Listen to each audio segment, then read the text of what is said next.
I think we're back. I think we're back.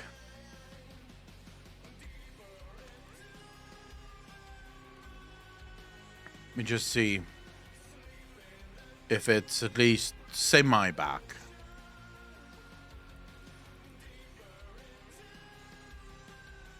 Yeah, it looks like it's up again.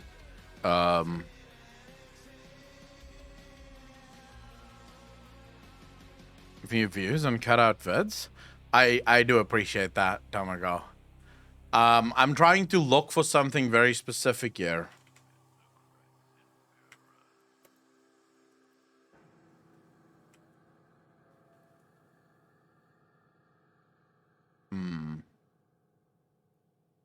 Is this actually the host IP?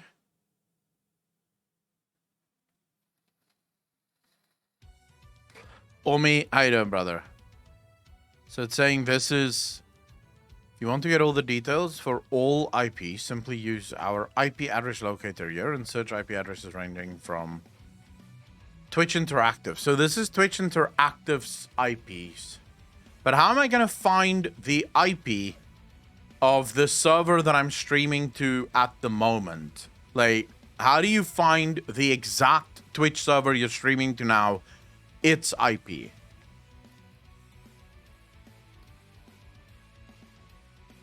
Because that's what I need right now.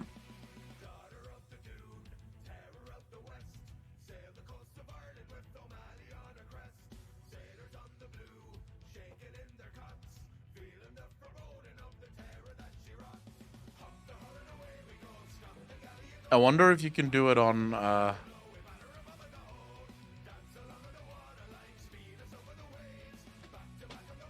just be faster on those 0 and 1. I'm trying to see if there's a...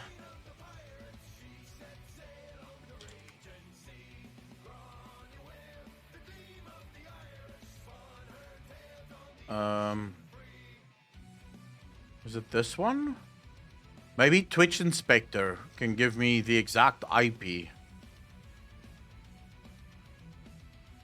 Although I'm trying to check if Twitch Inspector can give me the IP here. If it is at all possible for it to give me the IP.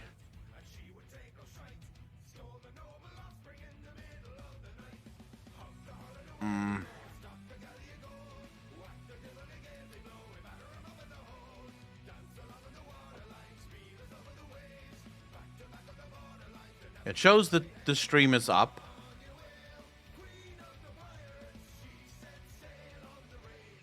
Right now, at least, it shows that the stream is up. I don't know if you guys... Are you still seeing the stream, guys? Or... It is at the moment. Okay, good. I think this is the stream... This is the server that I'm streaming to. So...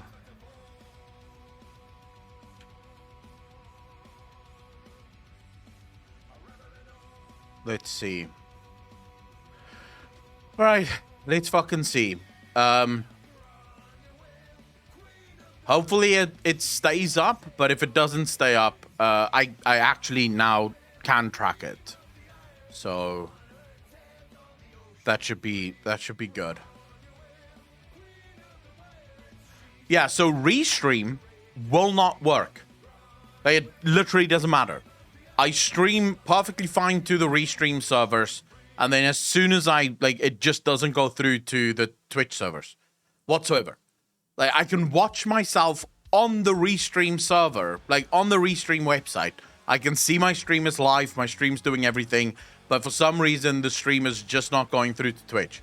So something is wrong, very wrong, with the Twitch servers. And I don't know what it is. So we're gonna try again to cover something, and we'll see if we get disconnected again. Like, hopefully we don't get disconnected again, but you never fucking know, right? So I promise you guys, and I want to get through this before we get completely fucked, right? And before we lose everything. I promise you guys that I will tell you about the lies of Diablo Immortal. And as it turns out, fellas, ladies, The lies of Diablo Immortal go far deeper than you could ever have imagined. Far deeper.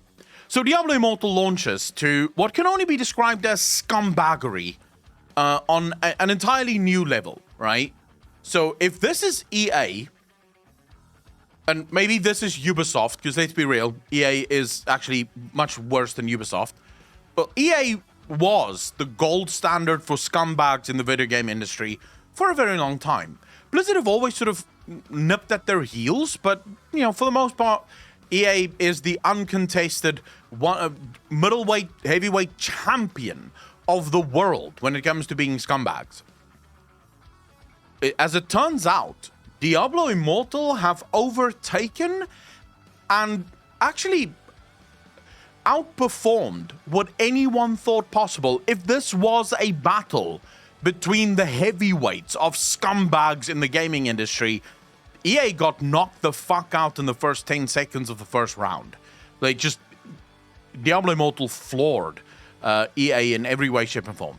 We're not going to get into, again, all of the specifics around just how pay-to-win this game is, and that it's going to take you almost a decade of free-to-play farming in order to get the base gear in the game.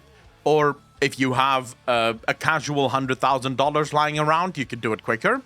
We're not going to get into any of that, because most of you already know it. Today, we are actually looking into the lies of Diablo Immortal. I don't know if there is any sort of recourse for something like this. So when a developer straight up lies on the forums of a game, denying that the game is going to have any pay to win, and then it turns out that the game indeed does have pay to win, there must surely be some kind of rule against that. Like, surely must be. But anyways, let's get into the article here. Can we take a moment to realize that that a Diablo Immortal, a mobile game announced in 2018, is still not released in 2022? And this is, okay, so here we have, 4 months ago, we have a guy by the name of Solidux, saying, right now the monetization model is an absolute gacha-style abomination. I believe they are trying to figure out how to make the Eternal Orb dollar conversion more tolerable, as right now it's a complete shit show. Edit. To people who don't see a problem with this, you can only upgrade your gear with money once you reach the free quota of the day. So if you want to push rifts, it's currently almost $12 to just simply even try to upgrade one piece of gear, as the failure rate is 50-50. The $99 pack that was tested barely gives you like 2% power boost if your reforge attempts are successful, which is like a 1 in a 500 chance.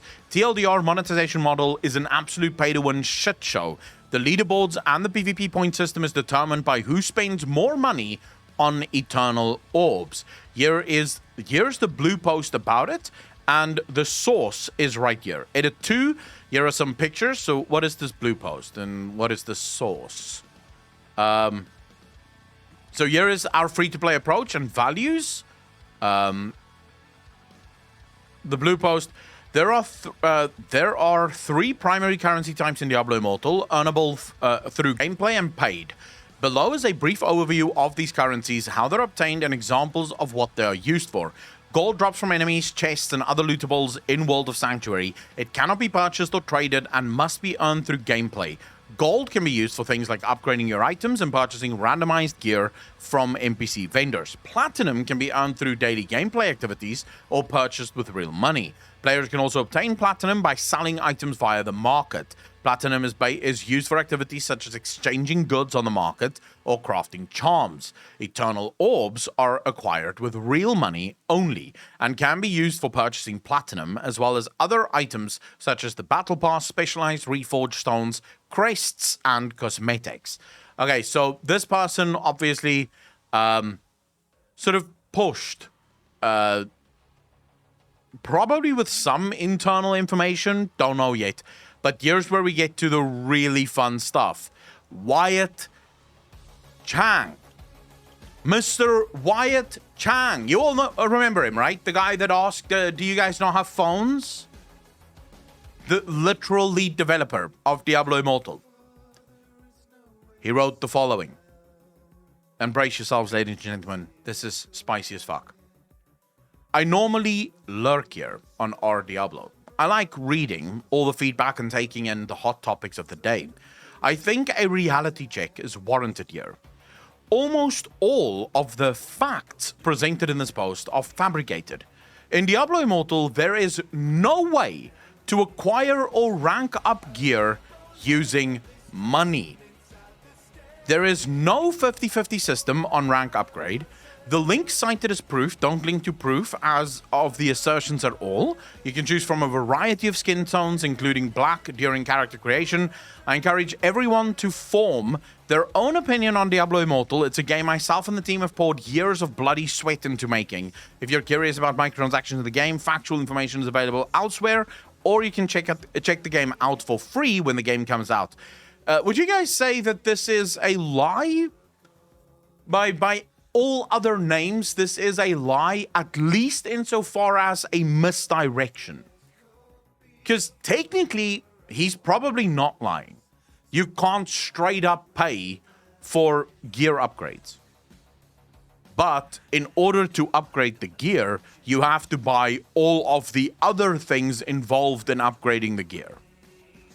So Wyatt Chang, straight up 4 months ago, goes onto the forums of Diablo, corrects someone's post saying that the guy is straight up lying, and then makes one of the most, like, this is the most truthful and realistic view of someone going fake news and then fucking lying through their teeth right after that, right? Because he says in Diablo Immortal, there is no way to acquire or rank up gear using money.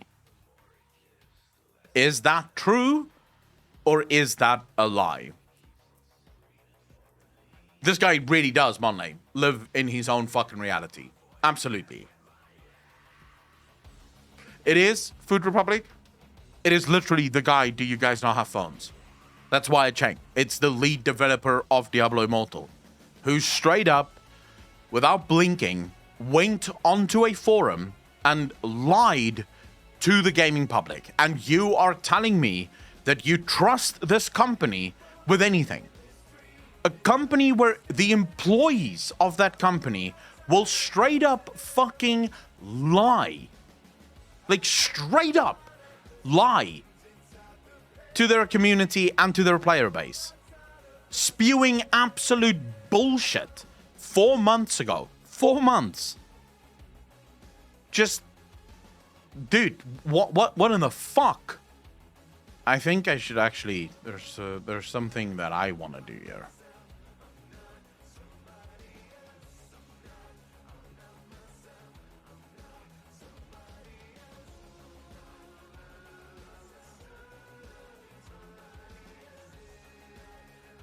Do I even have Wyatt? I might be completely blocked by him. I don't even know what his fucking real name is here.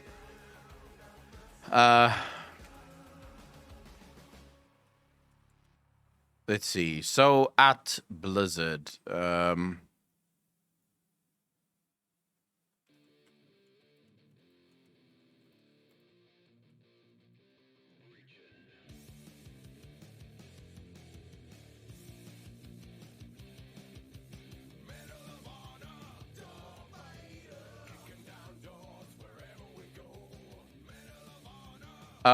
what's the fucking president of Activision of Blizzard called right now? What's his Twitter handle? Does anyone know? Omi, I would have said yes, you are correct, if it wasn't for the fact that this guy straight up said there is no way to acquire or rank up gear using money. Because that's a lie. That's just a straight up fucking lie. Because there is. Just because you have to buy an orb and then that orb allows you to upgrade something, doesn't, like, change the fact that you can absolutely upgrade gear using money. So I oh my god, dude, I'm so fucking triggered.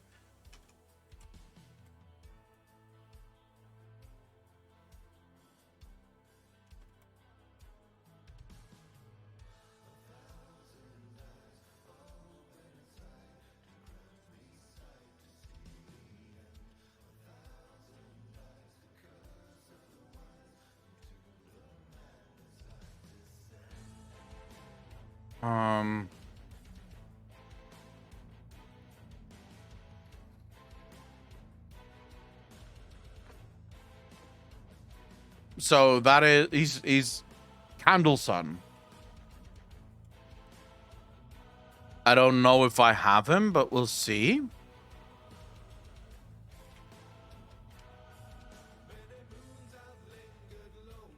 There we go.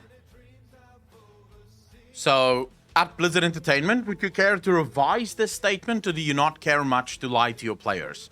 At Quick, at Candlesun, a little wordplay to get out of legal does not make this less a lie. Am I wrong, chat? Am I completely wrong? Before I even tweet this, lawyer this out first. The part you highlighted says acquire gear. Meanwhile, orb upgrade gear. No difference to us, but a world apart to weasels who lie.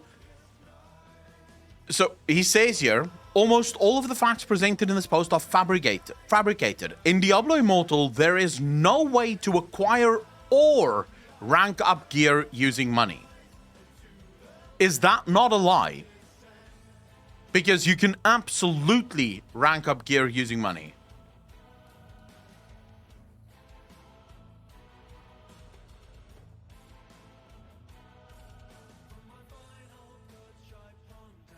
To any reasonable person, this is a fucking lie, right? Yeah. That's all I wanted to know.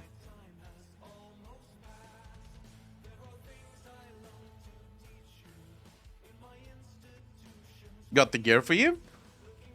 I mean, basically, what he did there is a lot of wordplay.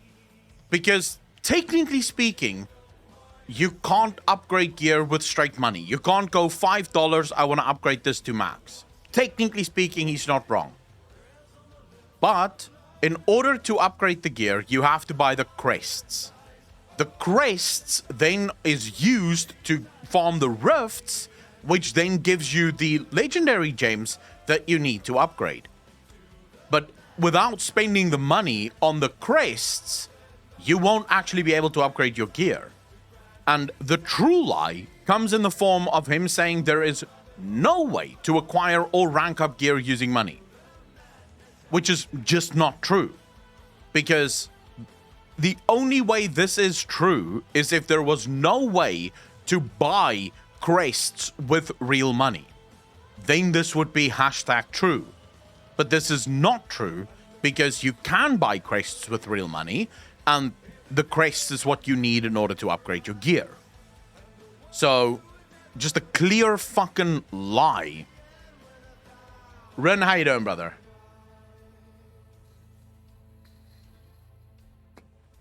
This is absolute, yeah. Don't for a second think that I think they're gonna own up to this. I don't imagine that Quick or Candlesun is going to fucking reply to this.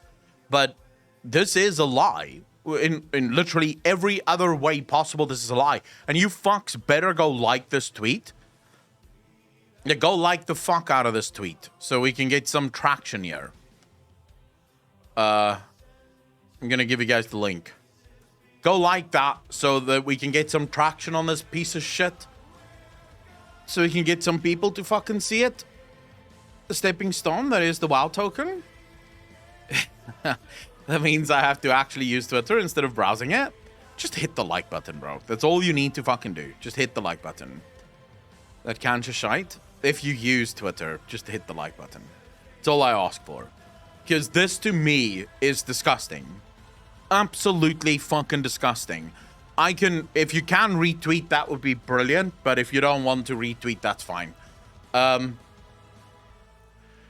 me, this is horrible. Because as far as I'm concerned, I can live with the game being an absolute pay-to-win piece of shit, right? Because I just don't have to play it. There's going to be people that play it. That's fine.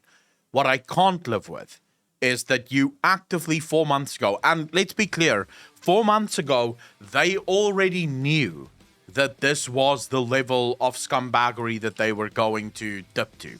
They already knew it. They were well aware that this was what the game's monetization was going to look like. And they still decided to do this. And I can tell you right now why they decided to do this. Like, I can tell you right now why they decided to do this. They decided to do this because it allows them... It basically, people will continue to pre-order, or at least in this case, pre-register to play the game without being put off. Because if he didn't say this, people would immediately be like, wait, am I gonna actually spend money here? I don't know. I don't think I will. Maybe I'll just fucking skip it.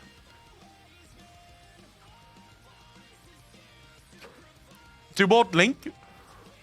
I want to see what Banana said. Dude, Blizzard is such a scumbag company now. Like, fuck my life, man. Like, it is just absolute next level scumbaggery. You can upgrade item by crystal, not by money directly, so they don't lie. Jeline, but this is where we say to a reasonable person, that is still a lie. Technically, you're not lying, but to a reasonable person, you are in fact fucking lying. Like, to any reasonable person would look at this and be like, yeah, you're just fucking lying. Why does it give me people I don't even follow? Dude, Valular. What the fuck? Like, I don't even follow these people. Why are you giving me people I don't fucking follow? Like, Jesus, fuck. Just click on Michael there. Holy crap. Like, it's just typing in Bal should bring up the people that I follow that has Bal in their fucking name. Not literally every other person on the platform with BEL. It's weird as shit. Dude, I did not misspell Bal. Because that's where I was first, right? I went Bal. And then it popped up a bunch of other fucking people that I don't follow. Anyways, we're on Balila now, so it's all good. So let's see. He said, such a shame with Immortal. The gameplay is super enjoyable. There are loads of neat activities to do. The presentation and production values are fantastic. It's the sort of game that in another world you wish you could play pay full box price for. Laugh my ass off. Wyatt Cheng claimed Diablo Immortal does not have a way to acquire or upgrade gear just 4 months ago. So someone else got onto this as well. Technically true. If you forget about James existing, I'll do some more research into this. The mask is off. I understand the idea of UI to nudge the player into optimizing their build, i.e. not forgetting to engage with systems, but in a free-to-play game with extreme time is money via the crest system, this stinks. Diablo Immortal feels a bit on the nose here, calling it free-to-play players poor. Wait, what? Wait, hold up.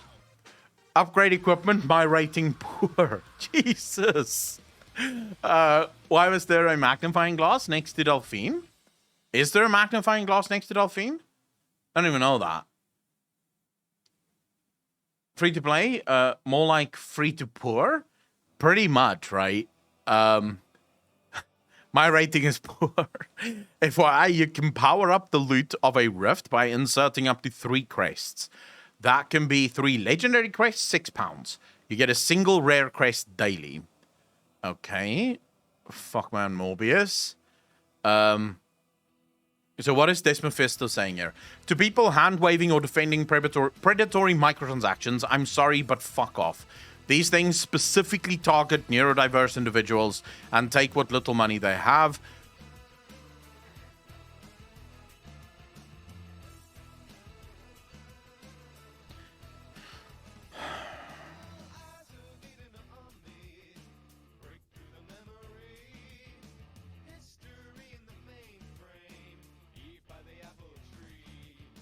Dude, I am sick and tired of people wanting to make everything about them specifically. These things do not specifically target neurodiverse individuals. It does not specifically target people with OCD, autism, ADHD, gambling addiction, addiction in general. It doesn't specifically target...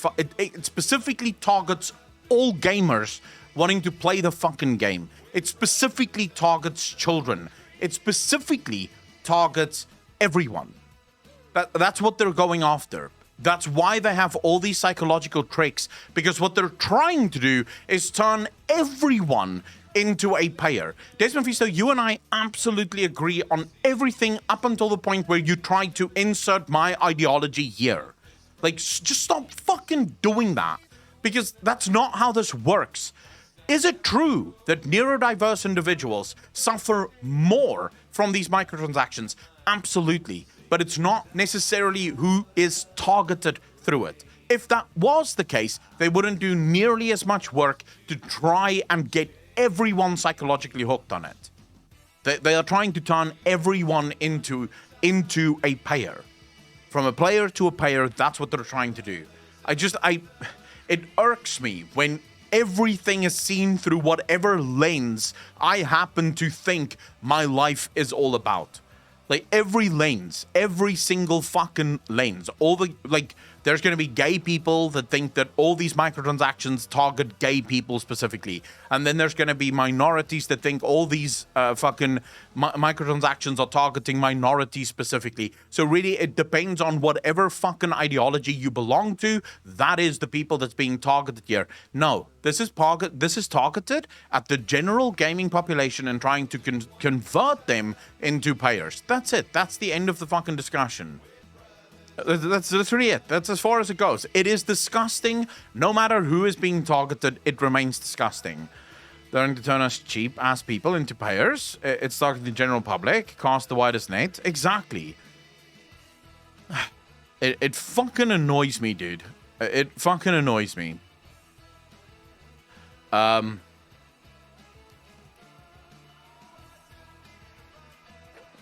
Because it's the new cool thing, Omi. If you want to be a cool person, you have to have, at minimum, 6 things wrong with you in your Twitter bio. Like, at minimum. Doesn't have to be diagnosed. Don't let things like facts get in your way. Just write in your bio, you suffer from OCD, from ADHD, from fucking depression, from schizophrenia, maybe even throw in psychopathy there, split personality. Then choose a bunch of pronouns and you're golden. You're like one of the fucking golden kids on Twitter. You can basically, it gives you a free pass to go around saying whatever fucking shit you want to say. And anyone that wants to reply to you has to be very careful, because anything that they reply to you with that may be seen as a little bit negative suddenly turns that person into some kind of phobic, right? So you have some kind of phobia for being negative towards my opinions, and therefore I and my community can now attack you because we all identify as fucking broken people. That's literally the game that Twitter plays. You just have to follow the rules. It's one of the reasons my Twitter bio is what? Because if you attack me, then you're phobic as fuck. Because I'm so stupid, I don't even understand anything.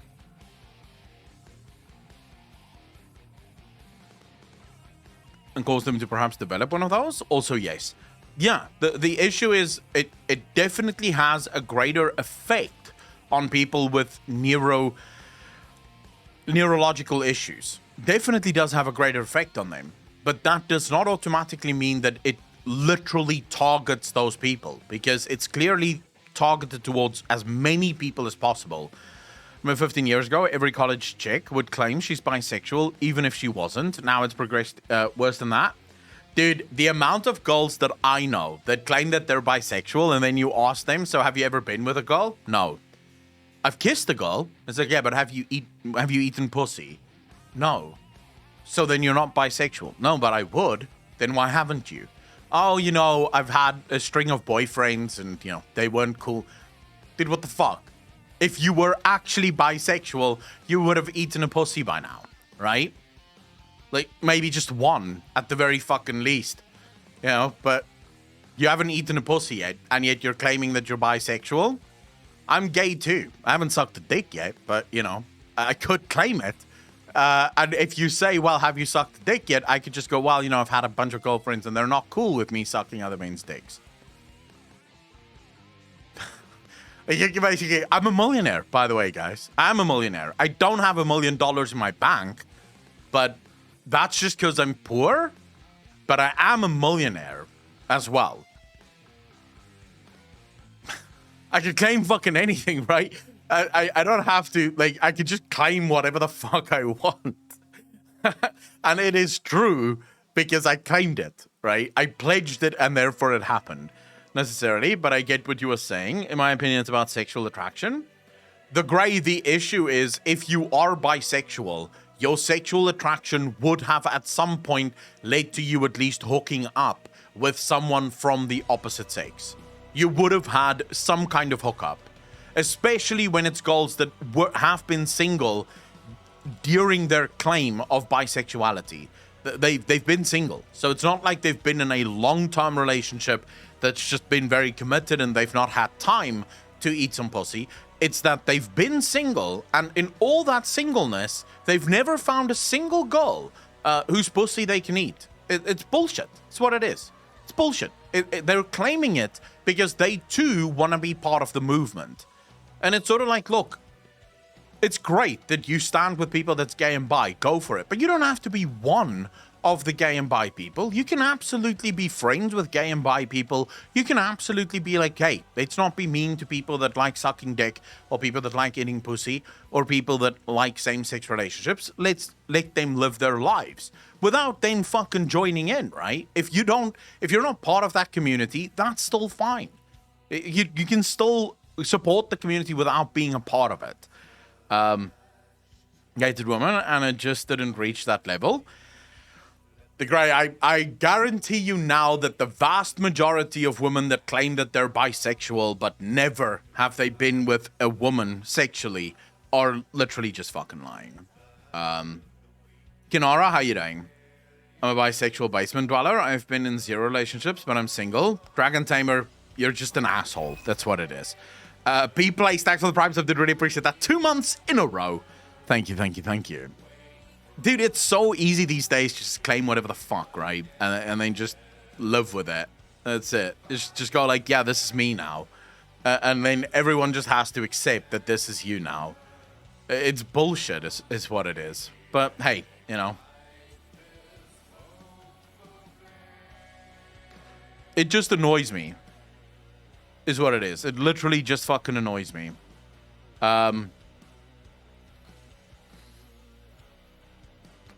I don't mind. Suck how many dicks you want, eat as many pussies you want. I genuinely don't fucking care. But what I hate is when you claim something that clearly isn't true, but you claim it because you want the new shit, right? Bala is really popping off on YouTube with his latest vid. CDJ, link that shit now. I want to see it now.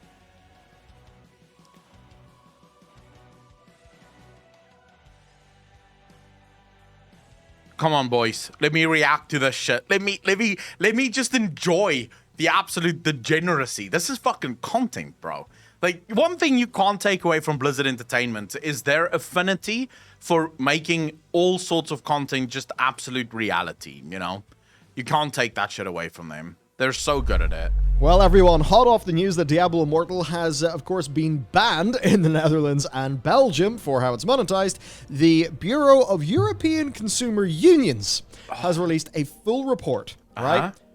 Basically on what looks to be about loot boxes, but it's far more about how the games industry basically routinely exploits consumers. And now what's happened is 20 organizations from 18 different countries are calling for further regulation. Right? Nice. Now, the thing is, with these sort of big-ish reports, do the people who do the report actually understand? They know what's going on? And the thing is actually that this is a really good report. This is not messing around. This is actually quality stuff. And we've already seen big wins in countries like Netherlands and Belgium. Dude, now, unfortunately, Netherlands and Belgium, there's just not... I am so ready so ready for the gaming industry, companies like Blizzard, companies like EA, to have all these scumbag notions that they have just be fucking just wiped out in front of them. Like, you release your game with all these scumbag things in them, while, surprise, surprise, no one will let you play it. Like, your game is just not available anywhere in the world. It's just, okay, you have a game with all these monetization options, but you literally can't release it anywhere because, surprise, surprise, everyone has finally woken up and realized that you're a bunch of fucking crooks and criminals, you pieces of shit. Not enough money there for it to be worth doing anything for their benefit. But if you start to throw in France and Germany, Sweden, well, Sweden's not an EU country, but, you know, whatever. They have their heads screwed on. I'm just thinking about, like, major gaming markets. If the UK was to do anything, of course, also not in the EU, but, again, they could do something. They've even had reports looking into things. Well, then things could start to change for some of these companies. Maybe to the point where they would develop a different skew of their game for the markets with regulations. Who really knows? But today, it's time to dive into this report. Yeah, because historically speaking, when we have covered these reports before that are kind of governmental and union stuff talking about, like, you know, what's happening, we've kind of mostly focused on the UK stuff because that's what's been available and what's been done. But all of that was like, are loot boxes gambling? Let's figure out, and they always fell under these are really bad, but we can't call them gambling, so we need the law to change. But this is from a very different perspective. This is literally like, they're consumers exploiting all across consumers. the world are literally being psychologically exploited by video game developers and publishers. That's like, they clearly started going, well, what are these loot box things? But they came out at the end going, this is really bad. Yep. Something needs to be done. Parts of our industry are turning evil. Yeah, but Parts it of is our in industry Ireland. need to be dealt with. And reports like this I'm just not are going to sure, Shamanita, I'm not sure if he's in the Republic of Ireland or if he's in Northern Ireland. I think he's in Northern Ireland because whenever he speaks in pound. He'll always be like, yes, this many pounds, which means it's Northern Ireland. The Asian market is the one market that doesn't give a fuck, which is why these gaming companies, although there have been moves now, even within China, where a lot of gamers are starting to get fed up with the incredible pay to win that companies like NetEase put into their games. be the spearhead of that from a legislative perspective. We very much hope and potentially, I don't know, can we say expect? Probably. It's really hard to say because obviously this is across 20 consumer unions across 18 countries in Europe. So it is pretty big. This isn't like just Norway or, you know, just like Germany. While we're watching this, I quickly wanted to show you, this is also happening right now. 15 US child advocacy groups have asked the FTC to investigate EA over loot boxes. So, dude, the world is starting to come for the video game industry. It is coming fucking hard right now towards the video game industry. And while I'm pretty sure that the FTC is probably not going to do much, at least not in the short run, because I'm trying to think there might be federal laws that make it almost impossible for the FTC to really act until said federal laws have been changed. But the world is starting to like shrink for these fucking assholes. Something coming up and going, hey, we have a problem. It is literally like everyone's going, this is a problem we need to look at. So hopefully there's something done and it picks up traction. Yeah, so what it's talking about basically is exploiting cognitive biases and vulnerabilities through deceptive design, using aggressive marketing practices to push sales at every opportunity. Meaningless or misleading transparency disclosures about odds. Because as it turns out in loads of games, whenever they tell you what the odds are, there's actually fine print that means that those are not what the odds are. Yep. That might be shocking to you, but that's true.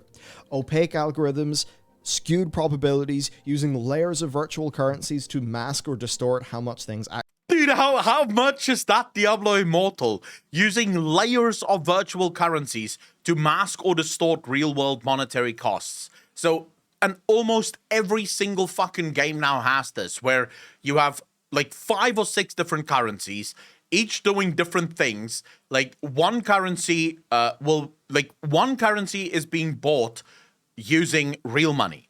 But then you need that currency that you use real money for in order to buy everything else. And it's already been proven, by the way. I watched this incredible documentary a long time ago by economists where they spoke about the brilliance that is checkbooks and then ultimately credit cards. Why credit cards are just absolutely brilliant.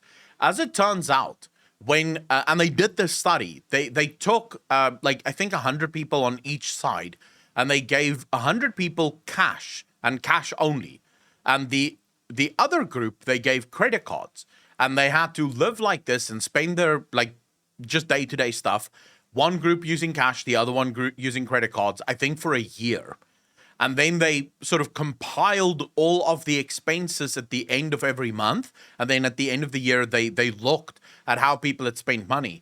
The group that was using cash was living more frugally than the group that was using credit cards. And what they found was when you use something like a credit card or Apple Pay or Samsung Pay or something like that, because you don't physically hand over the cash, because you're not physically going $100, $200, $300, but you're just scanning your phone or you're just tapping your card, your brain doesn't actually make the connection that you are spending real money here.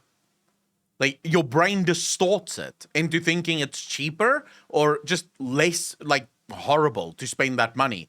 And what they found specifically that was really interesting is our brains still stop us from making massive purchases, even with a credit card. So if something costs like $1,000, your brain still goes, well, that's $1,000. That's a lot of money. But we're far more likely to make smaller incremental purchases because $10 here, $20 here, $30 there, it doesn't register the same. And over the course of time, you will spend more than $1,000, but because it was smaller amounts, your brain didn't really compute that you're actually spending a fuck ton of money here on things. And that's exactly what microtransactions are. Because they first ask you to convert your main currency into crystals, your brain loses any ability to really calculate what it is that it's buying and what the true value is of what it's buying. Actually cost, the very high cost of freemium and endless grinding, the risk of losing content at any time, and targeting loot boxes and manipulative practices at kids. So, very wide-ranging, and basically what the report wants to see is that video game companies must be banned from using deceptive designs to exploit customers. And that's the sort of thing, maybe in the past I would have said, oh, now I don't know if I want the government banning all of these things because maybe, but nah, fuck it, it's getting too bad. Yeah. Come in, government, regulate the shit out of our industry, fucking please. I want our industry to make less money and for more companies to not be economically viable by doing what they do because they're bad for humanity. Games should be a force for good, not a force for ill. And I mean, even times, I've been at a few UK trade events. I've seen a little talk in a small group of people from a very influential, head of a pan industry or across the industry organization in the UK, advocating for this stuff, saying loot boxes aren't gambling. You know what? I know who you are. Fuck you. You are making our industry evil. In the same way that, like, the UK's got a massive problem with sports gambling, and sports gambling basically is fucking evil, the games industry is turning evil in certain ways. I hate this. Right, all in-game purchases should always be I wouldn't say in certain denominational. ways. The gaming industry isn't turning evil in certain ways. The gaming industry is fucking evil. End of discussion. They have gone way past the turning evil bullshit. They are evil. Then provisions for the protection of minors. Games likely to be accessed by minors. Just no loot boxes at all. I agree. No random content in exchange for real money. And also zero pay to win. More transparency then. Which is, things like explicitly informing consumers of when there is. When it comes to more transparency, the first thing that I would absolutely outlaw 100%. You cannot use crystals or anything else to mask the dollar value of the things that you sell on your store. Anything and everything that you sell on your store must be in dollar value. So you have to show this is $2. You buy it with real money. There's no crystal bullshit. There's no fucking currency bullshit. It's this is what it is. End of fucking discussion. Like, you buy it with actual fucking money. And then there's a counter. Every single purchase you make is recorded, very fucking big, bold letters right at the top of the shop saying, this is how much you've spent up until now on this game. You've spent $100, $1,000, $10,000. But that counter has to be up there to tell people you are spending a lot of fucking money. Is algorithmic decision making. Wow. Because turns out the odds of shit that you buy in some of these games that are displayed to you are wrong, and there's actually algorithms based on your player profile that dictate what you get and how that works. That's why I think this report pretty impressed me, because they used a couple case studies, we'll get into them later, but one was FIFA 22, and they were like, based on what's been said at these different sources, because they sourced everything nicely from reports and like interviews and stuff, they're like, based on what has been said about FIFA at this point in time, and based on the fine print, we have some no people reason to believe that yes, they are but not all. Actively changing probabilities based on your play. If you, a few years ago, 2 years ago, a year ago actually, there was this article about a whale in Japan that spent up to $4 million in a video game. And they literally said they didn't realize that that's how much they spent. It wasn't until I believe their accountant phoned them up and they were like, dude, what the fuck are you doing? You realize you've spent almost $4 million on this game. That's when they realized, whoa, what? So some people might use it to flex, but the vast majority of people are going to look at that counter and be like, yeah, I don't think I can continue spending money here. Player profile, how likely you are to spend since the last time you got actually lucky in a pack, stuff like that. So it's just the invisible hand behind manipulating the currency, manipulating the probability of you getting the card you want, just to make sure you stay hooked for longer. That stuff's all happening, and consumers are like, but it's just me picking a card out of a pack like I do at a shop. But the people who write in this report are smart enough to go, we fucking know what you're up to. And of course, saying that consumers should have the option to use games without the algorithmically driven stuff that it influences consumer behavior. That's a long shot. Dude, also so better and more man. enforcement, just quite broadly. And if other things don't alleviate this, a ban of paid loot boxes entirely. Do you agree with that? Yep. I would think ban it maybe straight the up. algorithmical stuff would be like too difficult to actually get through. I would terms of ban it banning that straight up. because it's so ingrained. But usually, I usually have like a couple of asterisks. Would you guys when ban comes it to or seeing not? What government or government and government affiliated things want to do. But I'm looking at this and I'm just like, go for it. All this straight down. Yeah. This happens tomorrow. We have better games in 2 years. Yeah. And as somebody in the games industry, I don't give a shit if people lose their jobs over this because their games aren't financially as viable anymore. Because what they're doing is evil, and I don't think the economy I agree with should be Balilier. rewarding evil practices. I agree Now, with ultimately, Balilier. that's I am so over this. Well, think of the poor developers that will lose their jobs. Well, if they made better games, they wouldn't be losing their fucking jobs. Fuck you. Like, just straight up fuck you. If you lose your job because, we can't make billions of dollars anymore on our second-rate B-tier fucking useless video games, then fuck you. Then you shouldn't have been in the video game industry to begin with. That's literally how I feel about it. Lord Kurgan, thanks for the first time chat, dude. Really appreciate that. Welcome to the channel. Thank you. Because guess what? Indie companies aren't going bankrupt because their games are actually fucking good. They're not jam-packing them full of loot boxes. Their games are just good, and people are buying it because they're having actual fun. Yes, there are no need for loot boxes in games other than profit in an egregious way. Gibson Gaming, thanks for the first chat. Really appreciate that. I 100% agree with you there, bro. Look at the poor sods that lose their homes over deceptive practices. Dude, the gaming industry has become a fucking cancer. pretty hilariously, that's a hilarious thing for somebody to say. Don't be evil. Yeah, don't use Nestle products, bruh. Yeah. Yes, I get it. We live in a society, but still, that doesn't mean that we shouldn't talk about problems. Dude, the whole bullshit thing of we live in a society pisses me off so much. So first and foremost, there's such a thing as principles. People who claim this, we live in a society, love saying that about people like her son, for example, when he goes off on his all anti-fucking capitalist tirades, and yet it's capitalist money that fuels his lifestyle, and he builds or buys $3 million homes, and then goes, dude, we live in a society. It's like, dude, your principles are important. Karl Marx died a poor fucking sod because his principles would not allow him to work for a fucking company for an actual salary, because principally he was a communist and he believed that the capitalist system was evil. So fuck you, first and foremost. The second thing is, yeah, okay, slavery is going to exist. What are you going to do? Let's buy another iPhone. Well, actually, until such time that you stand up and say, no, slavery will exist. Child labor will continue to exist until you stand up and say, I have had enough.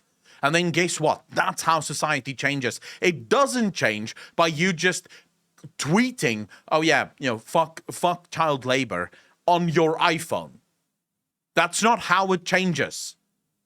As long as you keep buying the goddamn iPhone, the children are going to keep making the fucking iPhone. It's only when you finally say, I'm done, that the children will stop making the goddamn iPhone. Yeah. So the thing then is this just written by a bunch of bureaucrats who have never seen a video game, don't know what a video game is, and think that we're all playing on the Nintendo Play Toy? He did die pretty well, poor. The answer I believe they broke up no. eventually. So here's a few quotes that we think really just will show to you that this is by people with their heads screwed on. Here's one quote. A large part of the industry's income is likely to stem from problem gamblers rather than from wealthy consumers having a good time. This is on the topic of whaling, right? So they're just saying, although many people choose not to spend money in a freemium game or even small amounts, the industry gains a large amount of revenue from advertising to so-called whales. So they understand whales. And they also understand that so much of whaling is not the Saudi princes. It is, in fact, no, it's true. It's absolutely true. But if you go into the psychology of it, the games that is designed in such a way to turn people into gamblers. So it basically feeds you, it drip feeds you slowly to turn you into an addict. So the argument, because look, almost all human beings have an affinity to some kind of addiction. For some, that addiction is smoking. For others, that addiction is drinking. Some people go their entire lives drinking and never form an addiction. Other people have one drink and bam, addicted, right? So we all have an affinity to addiction. The gaming industry have just become incredibly adept at highlighting the people that have an affinity to addiction and trying to turn that addiction into an addiction for gaming. This is why previously I had such a problem with Desmond Fisto's argument where he said this is targeting people, neurodiverse individuals. And I was like, dude, it's not. It affects neurodiverse individuals, but it's not targeted towards them. It's targeted towards everyone, trying to turn everyone into someone with a neurological problem. So it's trying to create that neurological gambling addiction. It's trying to create that neurological sort of issue that now basically you become a slave to the game.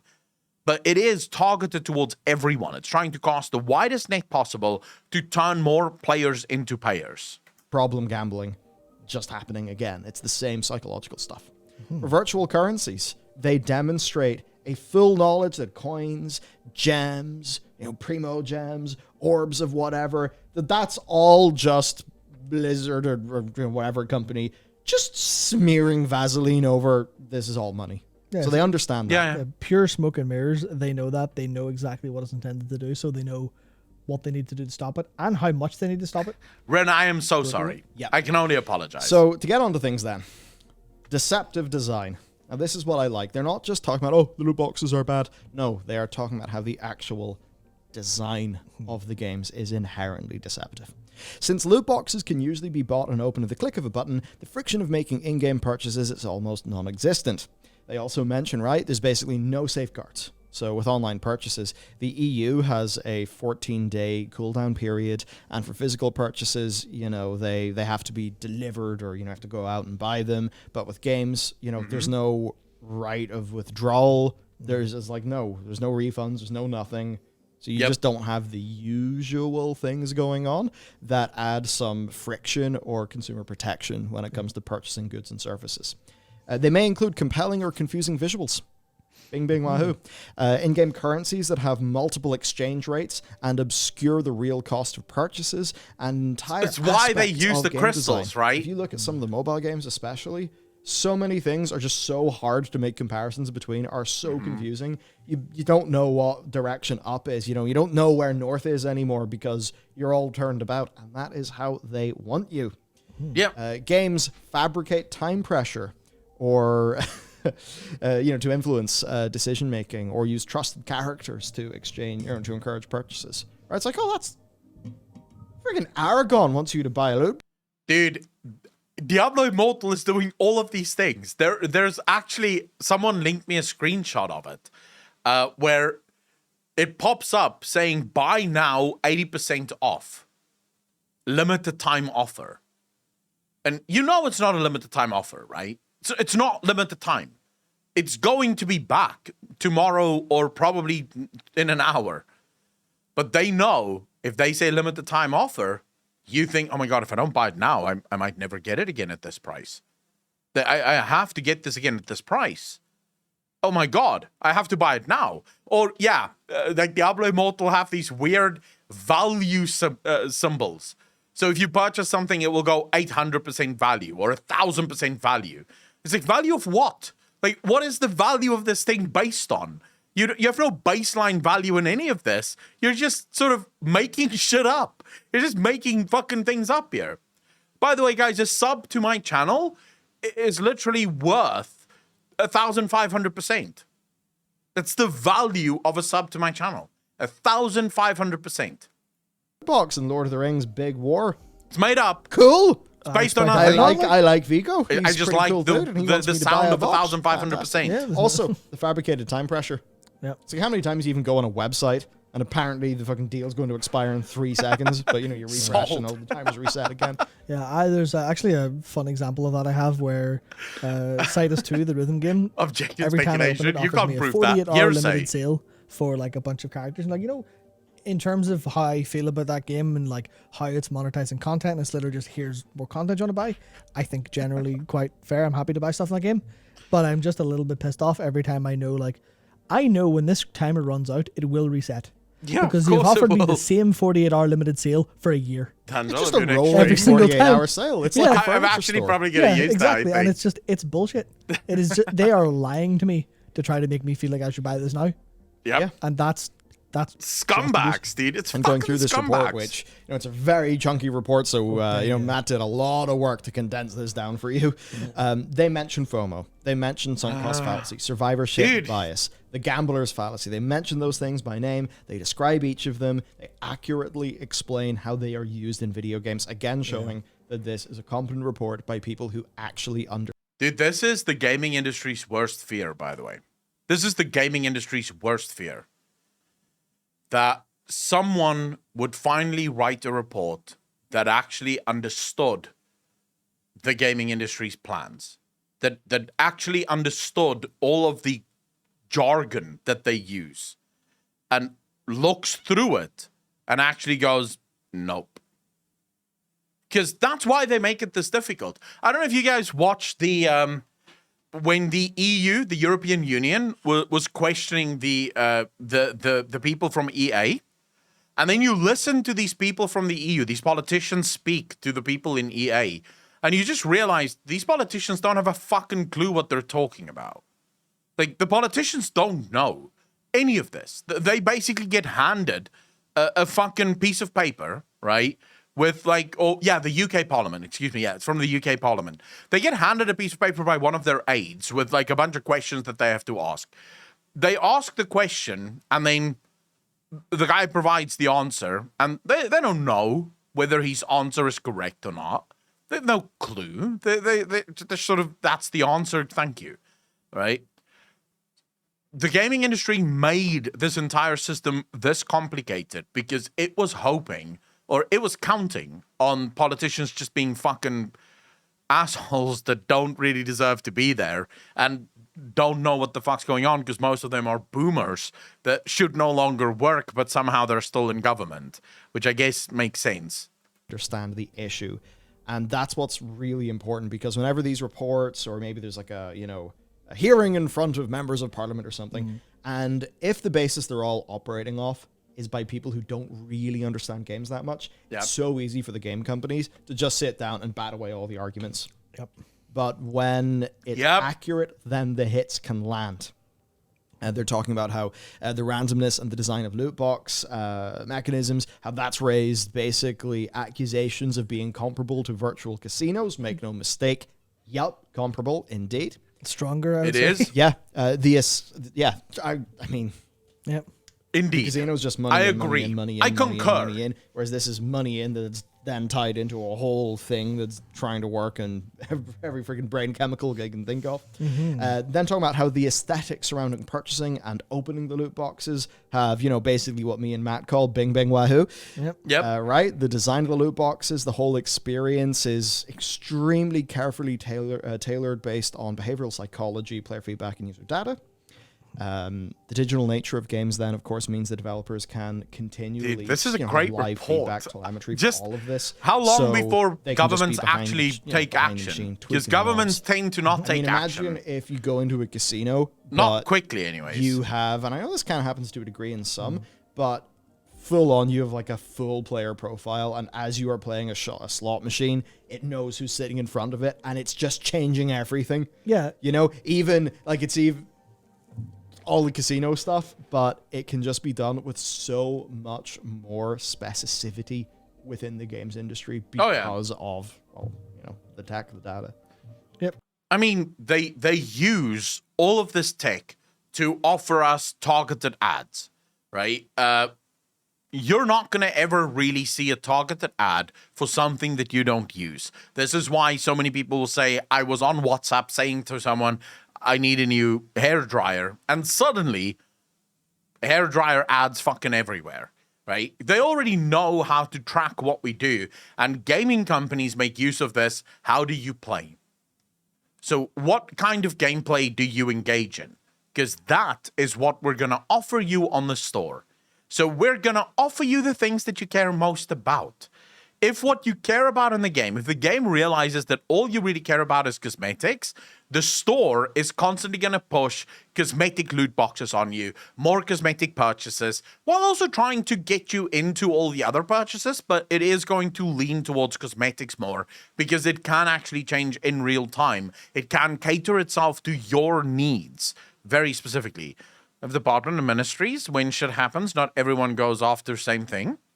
Yeah, but still very slow to do fucking anything. Absolutely. That's another thing I really appreciated about this report is it's very well written and very well considered, but it's like they're afraid. They're admitting this industry has an obscene amount of power. It has so much access to data. It is so much access. All of the fact that says, designed to trigger a dopamine release, that's fairly, people kind of understand that commonly, but that being written down in like an official way is like, that's what they're trying to do. As well as the careful design decisions based on behavioral psychology. Yep. That goes from the realm of, hey, do you guys notice this is a bit like a casino? Or this kind of looks a bit like gambling. That's like what a lot of the UK stuff's a bit kind of like. But this is more like, you have the book on how to fucking program humans open, and you're reading from it, and you're using it to take money from them. We know what's going on here. Stop it. Yeah. And they say it's going to get worse. Yep. Because basically on the topic of like the tech and the data, they say industry actors tout the use of machine learning to personalize games based on behavioral data in order to maximize spending. Probabilities can be altered based on user data. And the extent of this in the industry is basically not known. Because it's all a black box. I hate They're these. talking about I hate aggressive gaming marketing, companies. the Dude. banners, the pop-ups, all of that. I mean, just even try for a more asinine game. Like, just try opening Hearthstone in your phone. Assault. A full frontal assault. They're highlighting how so many I of hate these the ads have gaming to industry take in so much, timers. dude. I sometimes feel dirty that I'm part of this fucking industry because I am part of it, right? I am a commentator within the gaming industry. My existence is reliant on the gaming industry being prosperous and actually working. right? And it makes you feel dirty when you realize that the industry that you make a living off of is becoming more and more evil with every passing fucking day. It's just embracing the more Darth Vader, like bullshit elements within the industry and caring less and less about the actual players that play the video games. Because we're no longer, I don't know if you guys have noticed, way back in the day, we were referred to as players. What are we referred to nowadays? Consumers. It's now impersonal. You're no longer a player. You're not a person. You're a consumer. That's all you are. You're a consumer. You're not even a customer, because a customer is a person. A consumer is a statistic. That's it. You are a statistic. It's all they care about. It's fucking disgusting. And Blizzard now is the worst. I mean, people are still talking about EA. Like, Blizzard literally shot on EA with Diablo Immortal. Understand things, exceedingly low drop chances, all of that. Even highlight with sources, influencers who post videos of loot boxes in partnership with games, and how that abuses, the social network effects. Yep. Now they missed. They did miss the Activision exploratory patent, which we don't believe has been implemented, but it's an exploratory patent which is to pair non-payers with payers in multiplayer in order to advertise. So imagine you're playing a game of League of Legends, and this is not something that they do. I'm not saying they do, but it's just imagine, right? And if you're there with a regular skin, the game just tries to surround you with people who just look cooler. Yeah. Imagine you might not think it works. It Maybe does after work. 50 matches, you're tired looking like a chump. Yeah. Imagine even if, it intentionally pairs you with someone who plays a champion that you also play, but with the coolest, most expensive skin in that. That's something they theoretically could do. No one knows that they're not doing it, but they probably aren't. I would say League of Legends doesn't have to do that. A lot of people love the skins in League of Legends, and the truth is, yes, people see skins all the time, and then they buy those skins. If you look, for example, at the LEC, if you look at the LCS, if you look at every single major tournament, those players are constantly using skins on their champions. So there's more than enough advertisement within League of Legends just naturally. They don't need to pair you with anyone. But I would say where it becomes even more egregious is, imagine in Diablo Immortal PvP, if they pair you, the free-to-play player, consistently with pay-to-play players. Right? So you get shat on. Let's say they're very conservative and they do it for 2 out of every 10 matches. So 2 out of every 10 matches, you get paired with payers, not players. You get shat on in those 2 matches. Very quickly, you start getting frustrated. You're like, man, I'm fucking sick and tired of just getting destroyed by all these fucking people spending money. I'm going to have to go spend money too because I'm sick and tired of losing. They've got you. Now you're starting to spend money. You're starting to get more powerful. It's all good. They can't do it for all 10 matches because that will just probably lead to you quitting. But if they find that magic number, the magic number of games that they need to pair you with someone that is paying for you to get shat on so that you can start paying as well, they've got you. Jolly Take, thanks for the 2 months up. Really appreciate that. 3 months in a row. Thank you. Because they have other priorities for matchmaking and stuff like that.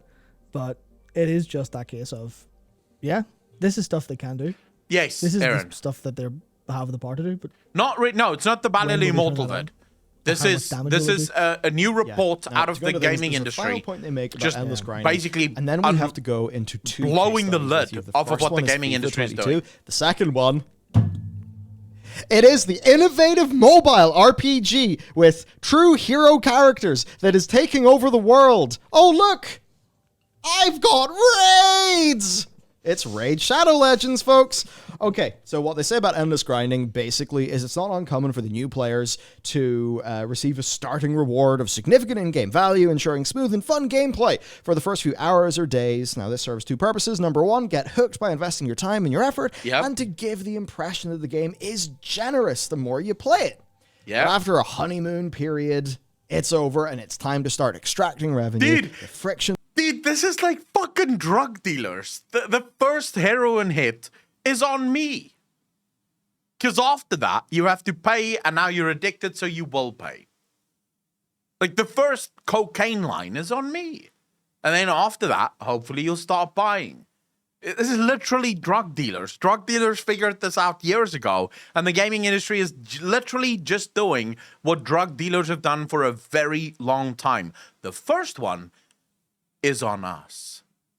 in this progress of the first few hours comes to the halt, and gradually the player has to spend more and more and more between actions or invest significant amount of time into grinding. Diablo Immortal. By this point, the player is already invested in the game, though, they say, which makes it Where more did you difficult send it to walk me? away.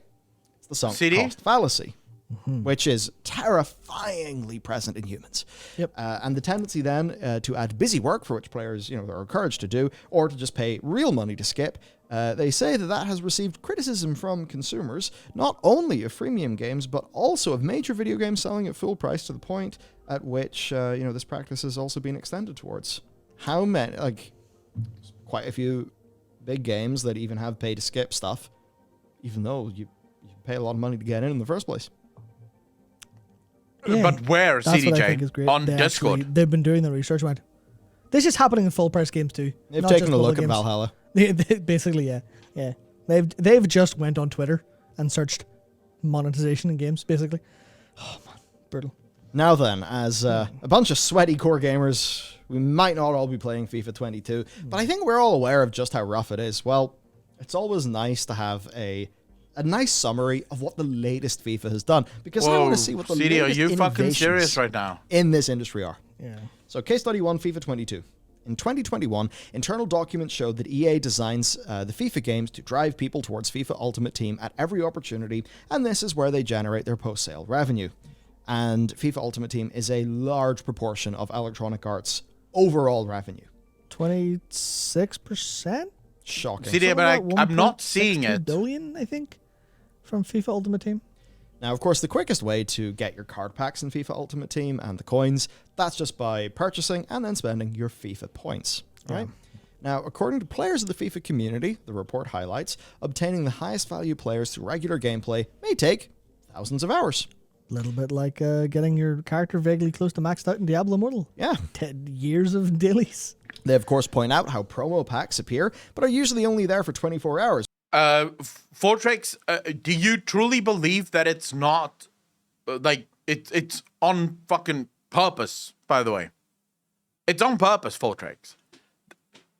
They are okay. So if you know anything about the mobile gaming industry and all the research that they've done, and this was revealed about 4 or 5 years ago during a sort of talk thing for the video game industry, where they explained this is how you get people to pay. You pair them with people who are paying so that they can see all of the benefits of actually paying.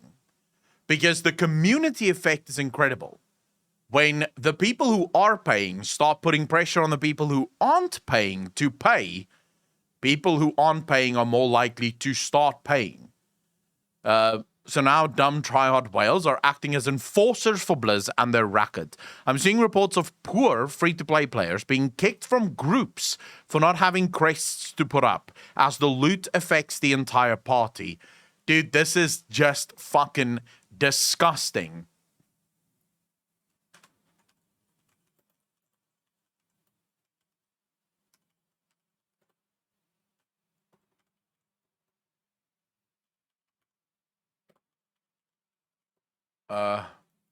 It's not Blizzard, and they're disgusting.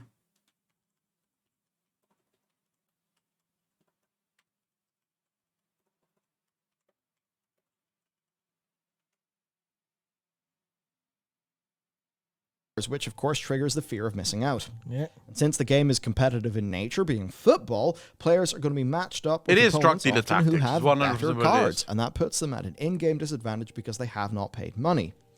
Now, in practice then, the power creep over the FIFA gameplay cycle means that a Arkel, card, you're so that wrong is if that- valuable- I know that's not valuable what or you truly desirable believe, but today, you couldn't of be more course, wrong. will be less desirable in the future. So you might assemble a team you're really, really happy with, but even if it's just by the amount of free shit that just the whole player base gets by just grinding in a few months. Wait, Fortrix, what are you saying? Well, they're not getting paired. That's the point. They don't get to see the benefits if they can't play with those players because they're getting kicked, right? Fortrix, they're getting kicked because they don't spend money on crests. So if you want to play the game, you have to spend money on crests. So we're getting you to spend money buying crests. That's the tactic. Now, I'm not saying that Blizzard is doing this on purpose. I'm not saying that Blizzard is on purpose pairing people with payers. I'm saying it's already starting. The community effect is already starting. Oh, my team's not really looking as good anymore. But then you might think, well, okay, but that's unsustainable.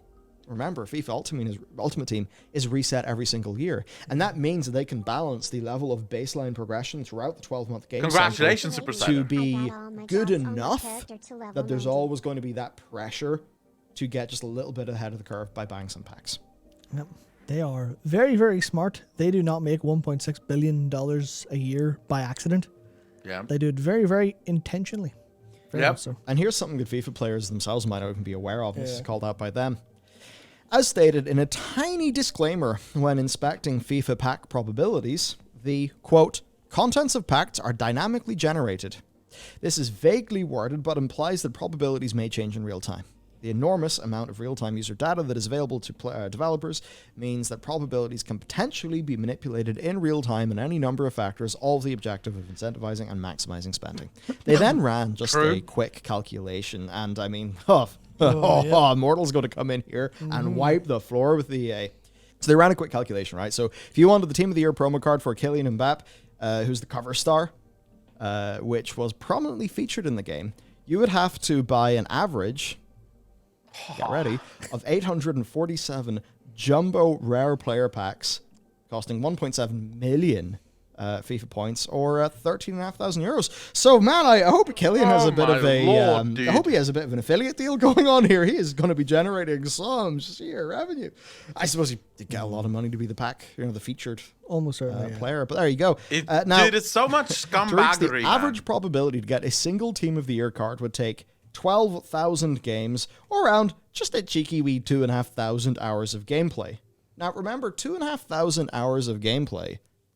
This is within a game that resets yearly. So this isn't like it's an MMORPG and Yeah. over a long period of time. No, it resets every year. Why do people you're buy not this? even- you're It- not even, It may like- as well be deleted. But that's why. That's why, because you've put in all this work. Now it gets deleted. Now you have to start again. So it is basically just consistently keeping you on that treadmill. Just pushing that treadmill as hard as fucking possible.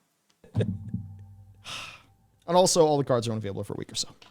Yeah. It's fun. Now let's go for a game that is, of course, because, we like orcs and elves and nerdy shit. And we watch YouTube videos. So we know about the raids, man. Yeah. Basically, there's not a lot to say, but they just accurately describe what a gacha game is and how the gameplay is just designed to funnel people into the gacha purposes. Purchases, talking about the aggressive marketing, the FOMO, the sunk cost, confusing as fuck in-game currencies, probability so low that it's just going to take thousands to get top-tier characters that are Dude, it's advertised like- heavily, or, just literal months of grinding. This is the point where we're no longer even talking about you just wanting to make money. We have reached the point where we're talking about you wanting to make all the money.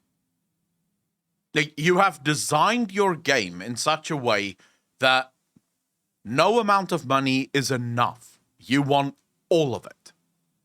Because you can do half of this and you would make a decent amount of money. You could do half of this and you would make a decent amount of money. The fact that they have all of these practices and literally every single thing that they can do to squeeze the last cents out of their player base, that's what's actually disgusting to me. It's the fact that there's never enough. There's never a point where you go, well, this is a pretty decent game, and we can probably be okay with making 10 million a quarter on this game. It's no.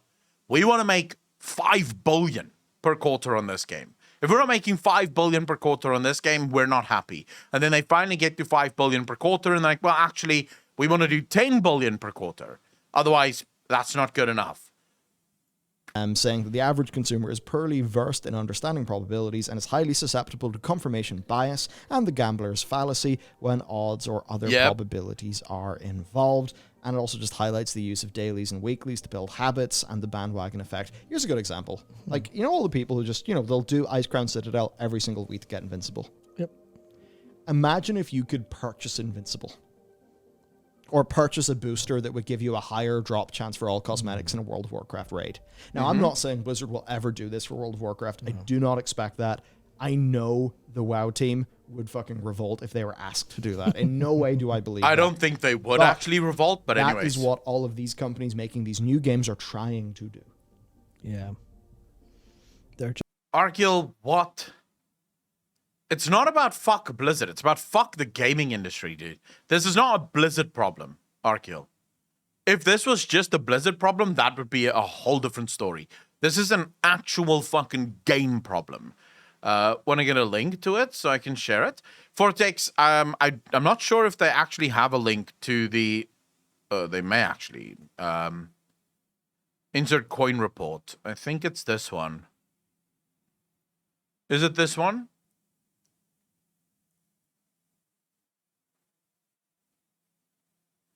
Yeah, it may actually be this. This is insert coin report. I'm trying to see.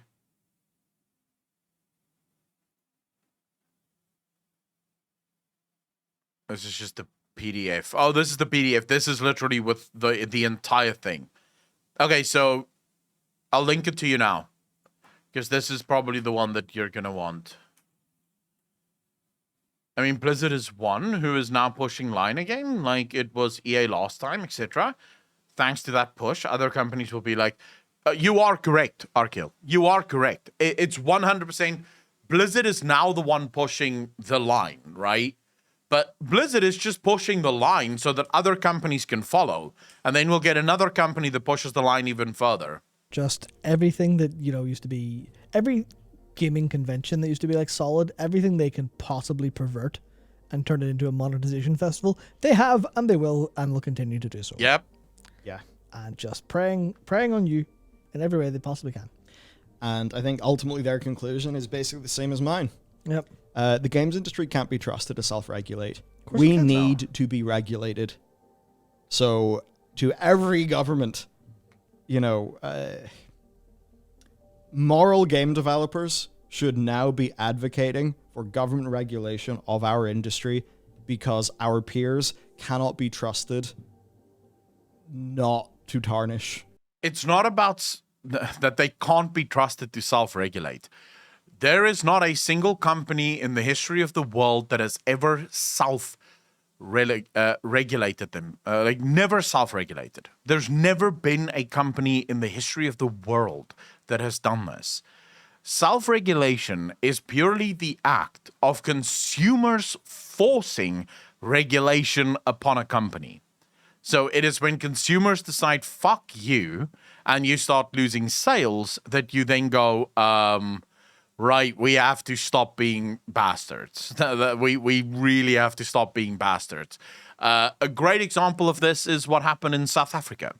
So in South Africa, during the early 2000s, when fiber was just coming out, the South African SOE, so this is a government-controlled company, basically they had a monopoly on copper ADSL wiring. So all telephone poles in the country belonged to them. They had a complete monopoly. service was absolute bonkers. It was horrible service. Like, you would phone them because you had a problem. It could take up to 2 weeks for them to come out to fix your internet. The prices were abhorrent, like just super fucking high. The quality was terrible, and no one cared because if you're not using them, you're not having internet. Simple as that. Then came the fiber revolution, and the government company, because they were so deeply in debt, didn't have the money to immediately roll out fiber. So what ended up happening is a bunch of private companies started rolling out their own fiber. Very quickly, started rolling out their own fiber. Today, the second largest fiber provider in the country is Vumatel, but they actually have some of the highest residential fiber connections in the country. There is no more monopoly on fiber in South Africa, and the company, the government-owned company, have actually become very fucking good. They're dropping their prices consistently. Their service is actually pretty good because the consumer just had enough. The consumer just went, fuck you. And they're now using private companies that are more expensive just to not use the government company. And as a result of this, the government company is now basically begging consumers to come back to them. So they have to keep dropping their prices, keep upping their speeds, just trying to keep up with a market that wants nothing to do with it. That's how regulation happens. It doesn't happen automatically. No CEO wakes up one day and go, you know what, I'm really sick and tired of being this rich. It only happens when the consumer forces the change. But when you have fucking idiotic consumers that will just spend all the money on these fucking cash stores and then go on Twitter and defend these cash stores, why would they change? Like, why would Bobby Kotick change anything for Diablo Immortal when there are actual content creators defending Diablo Immortal? What's the point of changing? The whole industry. And it's as simple as that. And I think that if that causes a contraction in the games industry and a loss of jobs, then so be it, because those are ill-gotten gains. Yeah, I'm fine with that. You know, it's not literal blood money. In a few cases, it might be. That's the thing. That's all. Yeah. When you're dealing with things that trigger problem gambling, then there's definitely cases you are doing that. Yes, there basically is some blood money floating around. Yeah, because people always joke about that in terms of, you know, like the horrendous story. Was it Diablo 3? I think it was Diablo 3, where there were stories of like kids dying from neglect because their parents are playing games. I think it was Diablo. It might have been another game. Like, that's fairly bad, but that is genuinely nothing. I mean, to be fair though, the actual. There, I won't blame the gaming industry. Like, if you're a parent and you let your kid die because you're playing video games, then you shouldn't have been a parent in the first place. And you should be locked up for negligence. Like, that's not the game's fault. It's your fault for not having the filter or at least the willpower to go, hey, my kid needs to fucking eat at some point. The gaming industry is also a powerful lobby, which has a lot of politicians in their pocket, and they don't allow changes to pass. Holy Third. Yeah, don't get me started on lobby groups, because in my opinion, lobbying groups should be illegal. There is no reason why any company or any industry needs a group to lobby for changes. Just do the fucking job, and if you're doing it well, nothing will happen. If you're not doing it well, the government will step in and say, hey, you're going to start doing it well or we're going to fucking fine you. There's no need for lobbying groups. I don't know why they exist. Diablo 3 is way better than Immortal because I don't have a phone. Actual gambling addiction stuff. Yeah. And it's like some people, you know, they'll see RNG, very true. Lol, just don't gamble. Yeah. There's like you see somebody who's maybe overweight and doesn't have a great diet, and you're like, oh, just don't eat junk food, bro. Yeah. But it's like, no, there's reasons. You know, for one person it might be junk food. For another person it might be just swiping in a gacha game or something. Yeah, it's all in the brain. It's all the psychological stuff. It is. For me, lobbying is just legal bribery. That's all it is. That's literally, in my opinion, that's what it is. Lobbying groups is legal bribery. And they also do it in very scumbag ways. So the lobbyists will organize fundraisers, right? And they'll donate money to this politician's charity and shit like that. So it's all these scumbag ways to ultimately force like bribes, but in a way that's legal. It's fine to bribe. I work for a large fiber installer in Canada. We spend thousands of millions to politicians every year. We ignore the rule of law all the time that other companies have to follow because we paid people off. Biogen, you're not alone on that. You are not alone on that. I know so many companies the world over that do exactly the same thing. And it's legal because the rules get changed so that they can actually do it. The rules get more and more difficult. So there's this... one of my favorite examples of this is net neutrality. Most of you know what net neutrality is. This was a big deal for a long time. If you actually read net neutrality, what it is defense for large corporations against competition from smaller corporations. Because net neutrality introduced so much legislation that if you're a new company that's trying to open an internet service provider, the amount of regulations that you have to adhere to, the amount of lawyers that you would need in order to comply with all of the rules is impossible. No new company has that amount of money. So it effectively defends the large corporations from actually ever having to compete against anyone else because their regulations are just too much. 1,000 lawyers for a large fiber provider isn't a problem. They can afford to have 1,000 people working in the compliance office. For a new guy that's just trying to start out, they're fucked. They can't afford a compliance department to comply with all of those rules.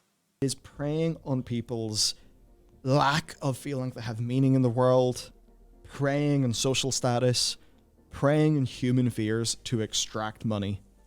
And it's despicable. It's horrible. Oh yeah, they're great. You know, that 100%. Blizzard Entertainment are now even doing this. Yeah, Blizzard, you know, how can you morally be part of the Diablo Immortal team when this is what your product... What do you mean, how can you morally be a part of it? Come on. What do you mean, Ballilar? Like, Wyatt Cheng himself is more than willing to say in Diablo Immortal there is no way to acquire or rank up gear using money. What do you mean? The guy is a fucking liar himself. Like, how can he be part of it? He doesn't have morals to begin with. Like, Wyatt Chang is a fucking asshole. It's what he is. Like, that's how he can be a part of it. I would go out on a limb and say that probably 60% of all developers that work at Blizzard are assholes. They are real-life fucking scumbags, and they've just found a legal way to rob people of all their money. Not just Blizzard, all gaming fucking companies, all AAA gaming companies. And disgusting it's like, you know what, fucking assholes. You have skills that could get you lots of money elsewhere. You know, and I think it's despicable in the same way it's despicable that there are people who are like executives at Nestle who will just, you know, bribe a government's military, like Nestle have literally done before. In the same way it's despicable that there are people who will do that and just like, oh, it's just my job. It's just the bottom line. You know how it is. Well, I think now game developers have to start looking at themselves in the mirror.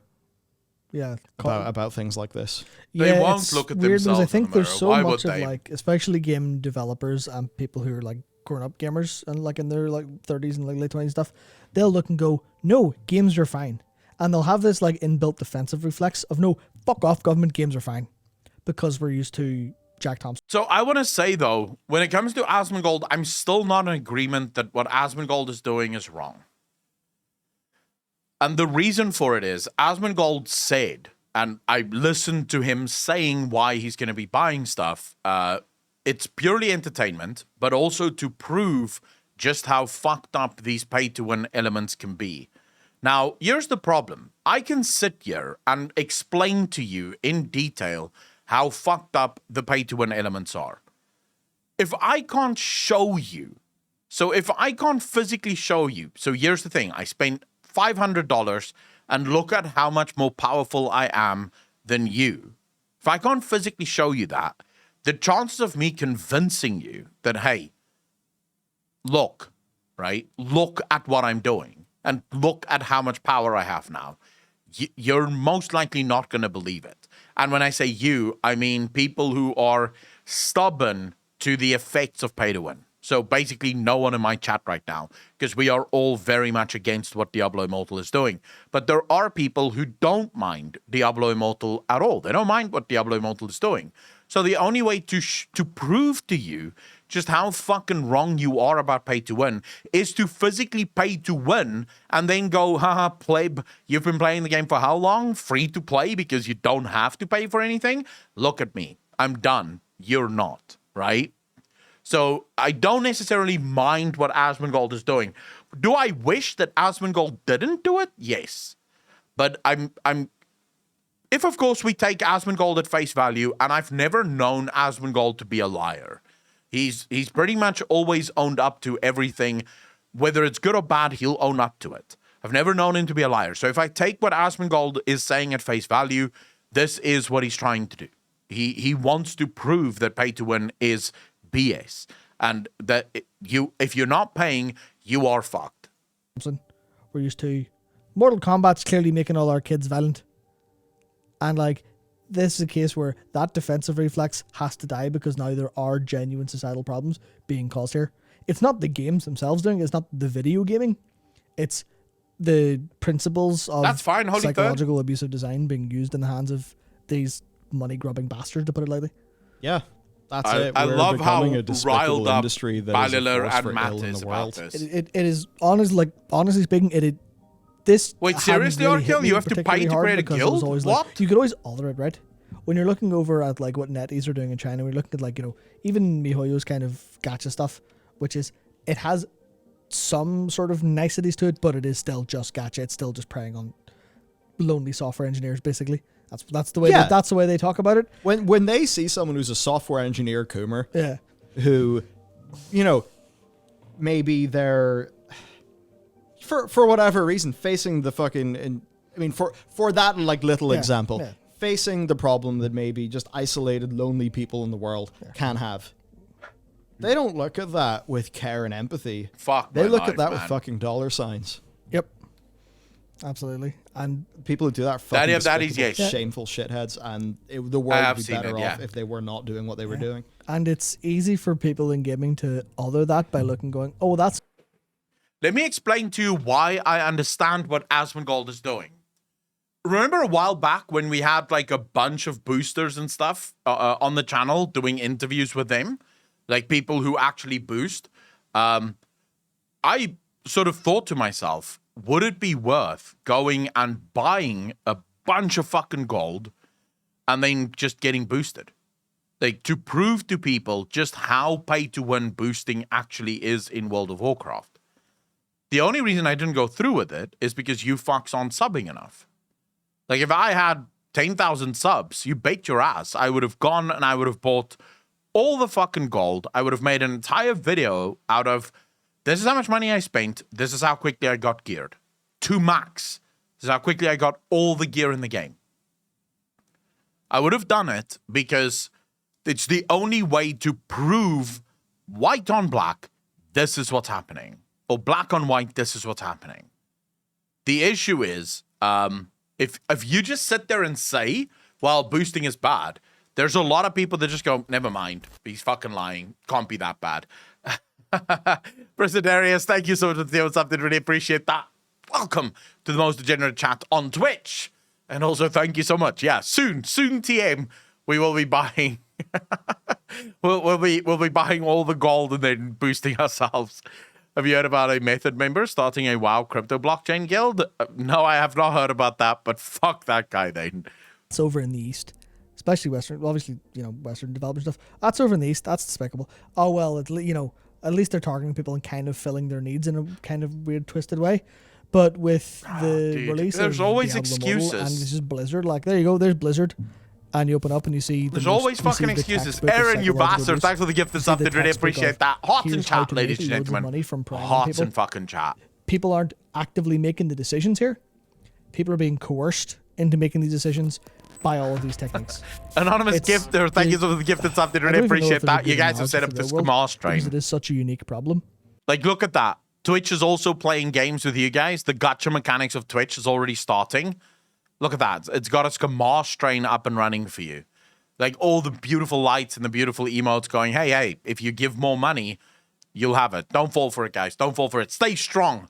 Stay strong. Even though subbing to my channel is 800% extra value, as you can see on the screen right now, not lying, TM. Don't do it. Don't do it. It's because it's not limited time. You get the 800% extra value all the time. Smash Train, let's go. Oh, yeah. But it's like Cammy it's mode I real, need. like, Well, there you go. it's real and it's Dodger, stay just strong. making games shit. Yeah. Not necessarily individually Give making this games guy shit, your but it free will still Prime be good subs. games and stuff. Yes, don't But give me the industry as a Prime whole is subs. now I don't need your Prime fucking subs. Force for And like, harm. let's just talk about Stick the your Prime evolution subs up your ass. of storytelling, because I remember Yeah. I don't. Dude, I remember, don't know. it was a long time ago, but I know I'm of sick the and times tired people of like, Diablo Immortal, and I haven't even played it yet. novels. Those are going to destroy the youth. But if you think about like human like pastimes, right? It's like, sports and stuff. And thankfully, Yeah. I mean, there's a lot of corruption and money in sports, but sports is sport. You play 5-a-side with people, just it is what it is. Daily job, yeah. The theater, way back, Greece, people doing the theater. Cool. Oh no. Oh my god, And, Greece. maybe it's storytelling. fucking maybe show. It's gathering around the shaman, or something like that. And time goes on. We get serials that are told in Is it just me, or does FIFA start looking worse and worse every year now? Scorehard, thank you so much for the 100 bits. I really appreciate that. It feels like it just gets worse and like the graphics doesn't seem to actually get better every single year. It just seems to regress now. newspapers. We get all those different forms of media. We get books. We get television shows. And the prime evil of the TV show used to be product placement or He-Man being action figures. Yeah. Like, that's what evil looked like. And, maybe it's bad because Ronald McDonald is going to come in and try to sell your kid a Happy Meal.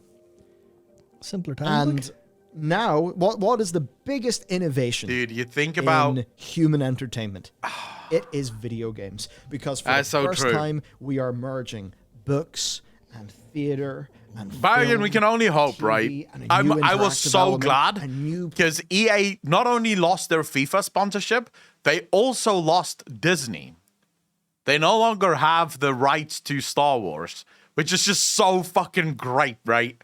Because it means that two of the biggest franchises that EA had is now going to other companies that actually might make some good fucking games for a change. parts of the human experience, the interactivity of sports can now, it's all bundled in to this like thing with the most potential ever. Social experience and all like And what have we fucking done with it? Some people make games like Disco Elysium yeah. that are designed to be fucking powerful experiences, maybe get people to think about things a little bit more.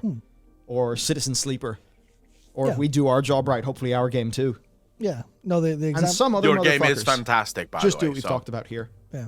It's like in a world where games like, I guess the example I'll use is Nier Automata can just completely open my mind to so many different branches and schools of thought of philosophy and drastically change how I think of the world and explore the world like mentally and thought wise and open a whole realm of thought.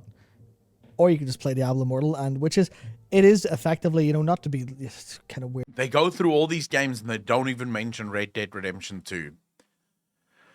Dude, there was so much in that game that I just absolutely identified with. Playing Red Dead Redemption 2, Arthur Morgan just hates society and civilization.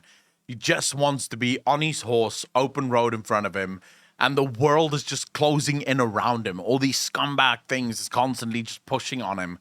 It was just such an experience. It was such a fucking experience to play that game.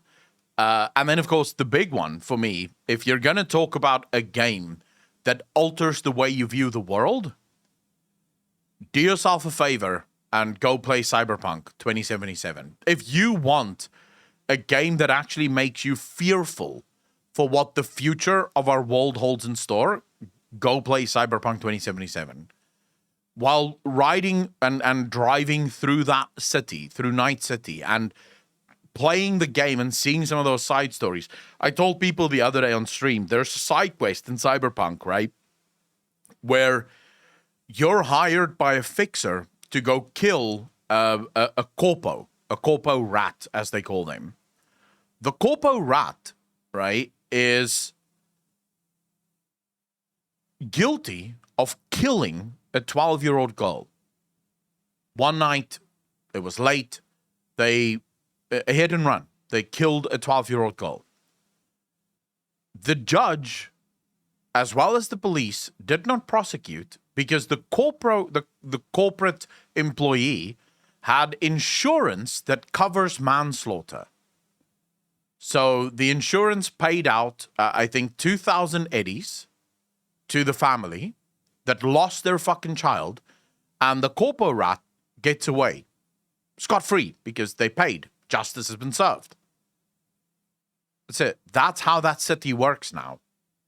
If you kill someone in a hit and run, even if it is a child, your insurance pays out a couple of $1,000 and you go on with your life as if nothing had ever happened. In fact, when the corpo rat finds out that you're there because of the girl that died, she starts laughing. Like, she genuinely starts laughing. She's like, oh my God, I thought you were here to steal company secrets. Oh, is that it? Well, please, my insurance took care of that months ago. And it's like, bitch, like, you know you killed a child, right? Like, what the fuck is this? Like, that game makes you so depressed for the world and what the world is going to. And what makes the game actually scary is, as you play the game, you realize we're not that far off from that world. That world is just around the fucking corner for us. Tried playing it, refused to work properly on my PS4 Pro, so I got a refund. Abound, yes, sadly, on the PlayStation, that game doesn't work. On PC, that game works really fucking good. I promise you that. On PC, that game is really fucking on point. You need 3,000 Platin to make Clan. Platin you can buy. Platinum you can buy from 500 Everlasting Orbs, and 500 Orbs is €9.99 for 600. So you are left with 100 Orbs and 2K Plating. Of course, you can get that on buying on an AH, but it takes way more time. Motherfucker. Worked fine on PC for me at launch. Played well on my Series X. If you have 32 gigs of RAM and a decent card. Biogen, they've done a lot of sort of optimization work on it. So my friend has a 2060, and it works 100% on the 2060. So if you have, they've done a lot of work on that. They've patched that game so fucking much that it really is worth giving it a try now. And what I love about it is the fact that, yes, they fucked up so badly. Like, CD Projekt Red did, like, a scumbag move with that game. But they apologized for their scumbag move, and they're actually now working to fix it. They're actually now going, okay, we will fix this game no matter what. And I can appreciate that. I can forgive any mistake you make as long as you own your mistake and then fix it. I can forgive that. Weird and up on hole about it, but it's basically drugs video game form. So let's just say, look, yeah, you're the game developer. You're the game director of Ghost of Tsushima, and I know whoever that is would fucking hate me saying this because people don't like to be pitted against each other. Sorry, you're morally superior to what Wyatt Cheng and his team has done. That's that it. is true. Yeah. Like, what you're putting out into the world is morally superior to a transparent money extraction scheme. $7 got a sealed collector's At some edition. point, Nice, we Red. have to be able to call it as it is.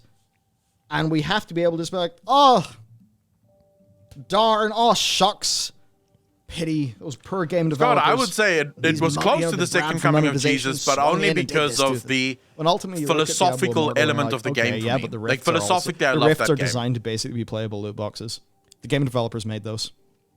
That's It's not just bolt-on monetization. Yeah, it's parasitic. It's deep. It's in there. The game developers are in the party. Yeah, in many cases. Because they're designed for maximum playability, and maximum playability, as opposed to a very nice experience, is kind of where that enables the parasite to come in and latch on. You're walking around with a massive bag of blood and wondering why there's leeches attached to it, like, basically. The more I see this game, the more I don't even understand why they Diablo keep Immortal and sold it to claiming people that for, this is like the 30, next 40 level bucks. game. And maybe it just had some, or whatever, and it had According some to them, cosmetics in it this or was something. like But at going least, to change the way people thought at about least video you well within games, your rights to have a clean mobile fucking games conscience forever. and rest easy at night. That's basically the situation. The games industry needs to be regulated. We cannot be trusted. Those of us in the games industry who do not want bullshit literally do not have the power to stop peers from doing it. Yep. And because it is completely disproportional in what the companies can do to the players in order to get money from them. They're too powerful. This is actually now. Dude, this is the future. The future is quite simply Steam and indie. That's the future. The future is indie gaming.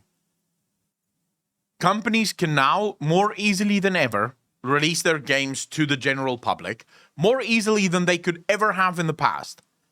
And indie companies don't have this sort of, clout that they can get away with something like this. If Diablo Immortal was released by a small indie company, something like 11-bit Studios, the player base would have ripped that company apart.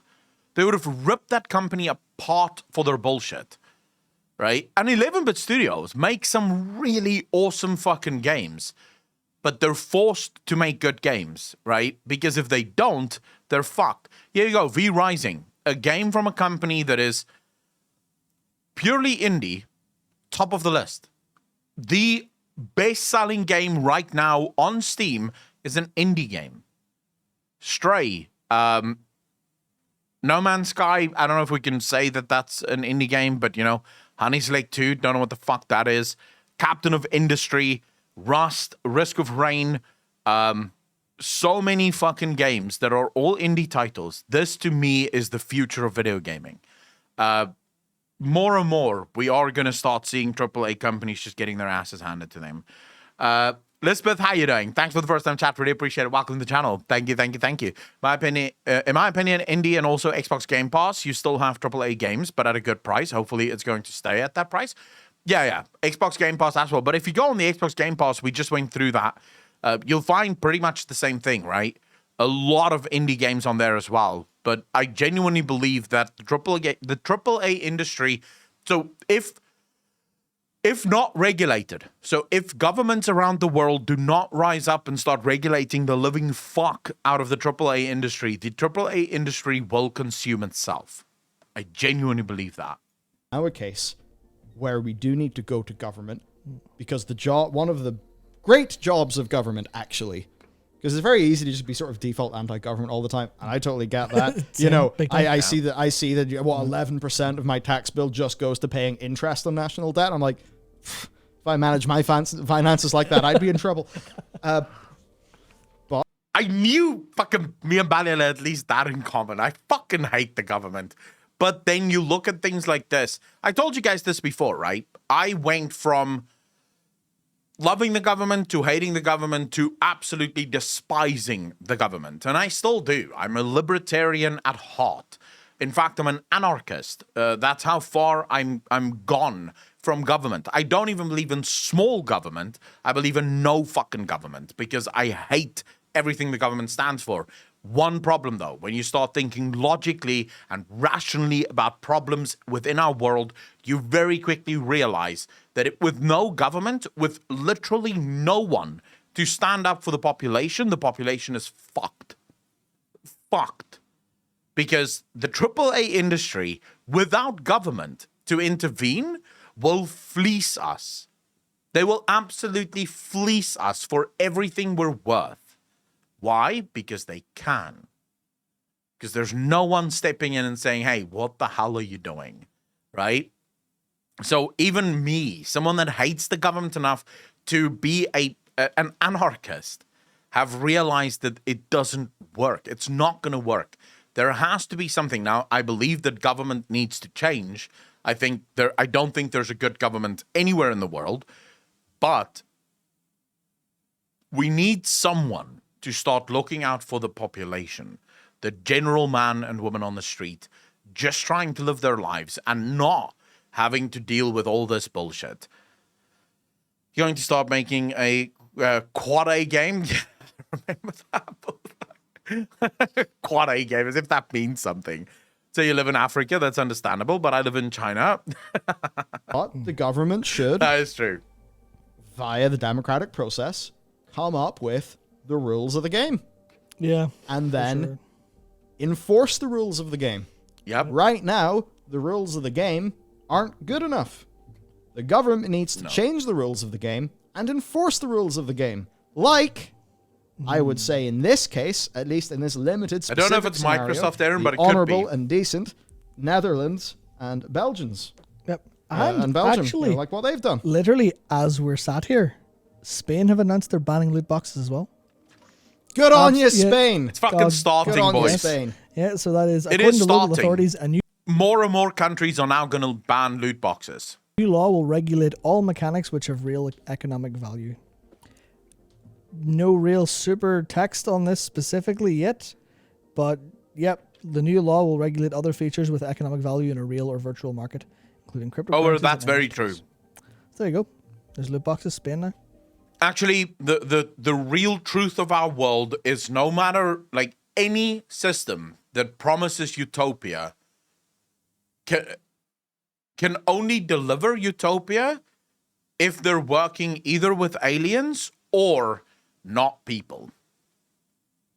Utopia is a pipe dream that can never be delivered, because in order to have utopia, in order to have a perfect system, you need subjects within that system that is perfect, and humans are not perfect. So you're never going to have utopia. That's why I'm always sketch at anyone when they claim that they have the answer to bring about utopia. As soon as they fucking say that, I'm like, yeah, okay, never mind then. We'll see how this works. What do we need? France, Germany, the UK? When does it take over? And the thing is, sometimes, like, you can take the pure libertarian Boise position TV. and things, and, you know, I think in that there's, like, this really big nested optimism. It's Yeah. like, there's, because optimism and cynicism are kind of like sides of a coin. Usually cynics are kind of optimists who just see how it really goes. Oh yeah, And you can sort of be very, libertarian about all of that. Jorgen, I Ultimately, very at much some agree point, with you need there. To be pragmatic. You might come in and think, sugar. It's within someone's right to have as much sugar as they want. But then maybe do you need to be a pragmatist and think, okay, well, if that sugar stuff's becoming a big problem, and here's the obesity crisis, and here's all of these problems, and this is costing the health service that much, and then that's actually paid for by people's taxes, including the people who haven't actually incurred that cost. Well, okay, in that case, while it's better for the individual rights of that, how do you work these things out? At some point, you need to be pragmatic, and you need to weigh up the positives and the negatives. Balili, you could argue, and this is to some extent the argument that I would make to counter your point there, that there should be no health service, because I should not have to pay for any costs that you incur on your own behalf. You should pay for your own costs, and I should pay for mine, right? I'm a fat fuck, therefore I will pay more, and I do. My medical insurance is a hell of a lot more than my brother's because I'm fat, right? But my habits do not impact my brother's because I pay my own insurance. That's how I could counter that. That is the counter that I would use to that argument of, should people be able to pay? Like, yeah, people should effectively be able to make their own decisions.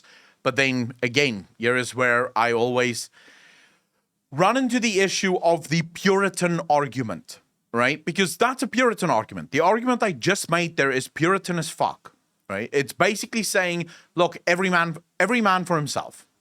If you don't have the money to take care of yourself, that's your fault. The problem is, it doesn't matter whose fault it is.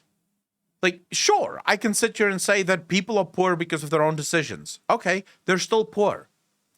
And if I don't help the poor to take care of their problems, very soon the poor's problems are going to become mine. So it doesn't, like, just saying that, well, you're poor because of your own decisions doesn't actually make the problem go away. You're basically just saying, well, the problem is going to become my fucking problem, and I'm just going to keep denying that it's a fucking problem. So that's where the pragmatic notion needs to start setting in. The human race needs to start realizing that it's not about doing good for others. Fuck that. You don't have to do anything good for anyone else. It's about doing good for yourself.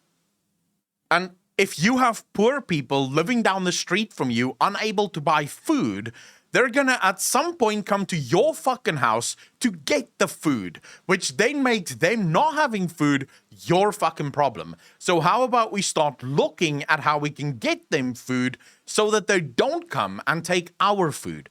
That way you're doing good for people that need it whilst also taking care of yourself. But this I hate both sides of the argument. People that just want charity because they pretend to do good for other people, but then also the people that don't want any charity because every man's decisions needs to be their own. It's like, dude, if only the world worked that way. But until such time that everyone of us have a castle in the sky, that literally the world's problems do not affect us in any way, shape, or form, we don't live in a world where I can just say, well, your problems is your fucking problem. Because your problems will become my problems at some fucking point. And I don't want your problems to become my problems. So let's figure out how we solve your problems so it doesn't become my problem. Negatives, and in order to accept a whole bunch of positives, you have Evans, to be exactly. able to accept a few. So the argument me and my brother spoke about not long ago, and I'll try to make this as quick as possible. South Africa has a massive problem with inequality, right? We have a very large black population that is incredibly poor as a result of laws that existed in the past that made it impossible for black people to partake in the economy. The argument that most people use nowadays is that, well, you know, they've had their government in power for the last 25 years. If they're still in poverty, it really is their own fault. What no one seems to think about is you have farmers in South Africa that is farming on 2,000, 5,000 acres of land, right? Massive, massive farms, with communities living right next to that farm in shacks. Now, you could say, well, this is my farm. I worked my ass off to cultivate this farm. This is my farm. Okay, but what happens when that community finally runs out of food? Then they literally just come to your farm and take whatever the fuck they want, because a hungry person will eat, regardless of whether or not it's yours. If there's food, they're going to eat it. So maybe if you were really trying to be intelligent, you would have realized that, hey, I could afford to maybe put aside a portion of my farm, teach that community how to farm on my farm, and then maybe come up with some profit share. So say, hey, this is your farm. You get to keep 90% of all the proceeds. I want 10% profit share because it is my land, but you now get to make your own money. I will teach you how to farm so we can lift everyone out of poverty. You know, maybe have the farmers in these communities set up schools, right? Where the children can go to school and then come up with a system where it's worked back. So either paid back if you get a good job after school, or you can come work on the farm for 2 or 3 years and you pay back your education. That way we're literally in a selfish way uplifting our communities. Instead, South Africans are stuck in this mindset of mine, mine, mine, mine, mine. This is mine, fuck you. And it's sort of like, okay, that's a great mindset to have because you're correct. It is yours. No one is actually allowed to take it. But as with the entirety of history, what has happened to every single monarchy? What happens to every single monarchy when things start going rough and the peasants are hungry? The nobles and the monarchs get killed. Right?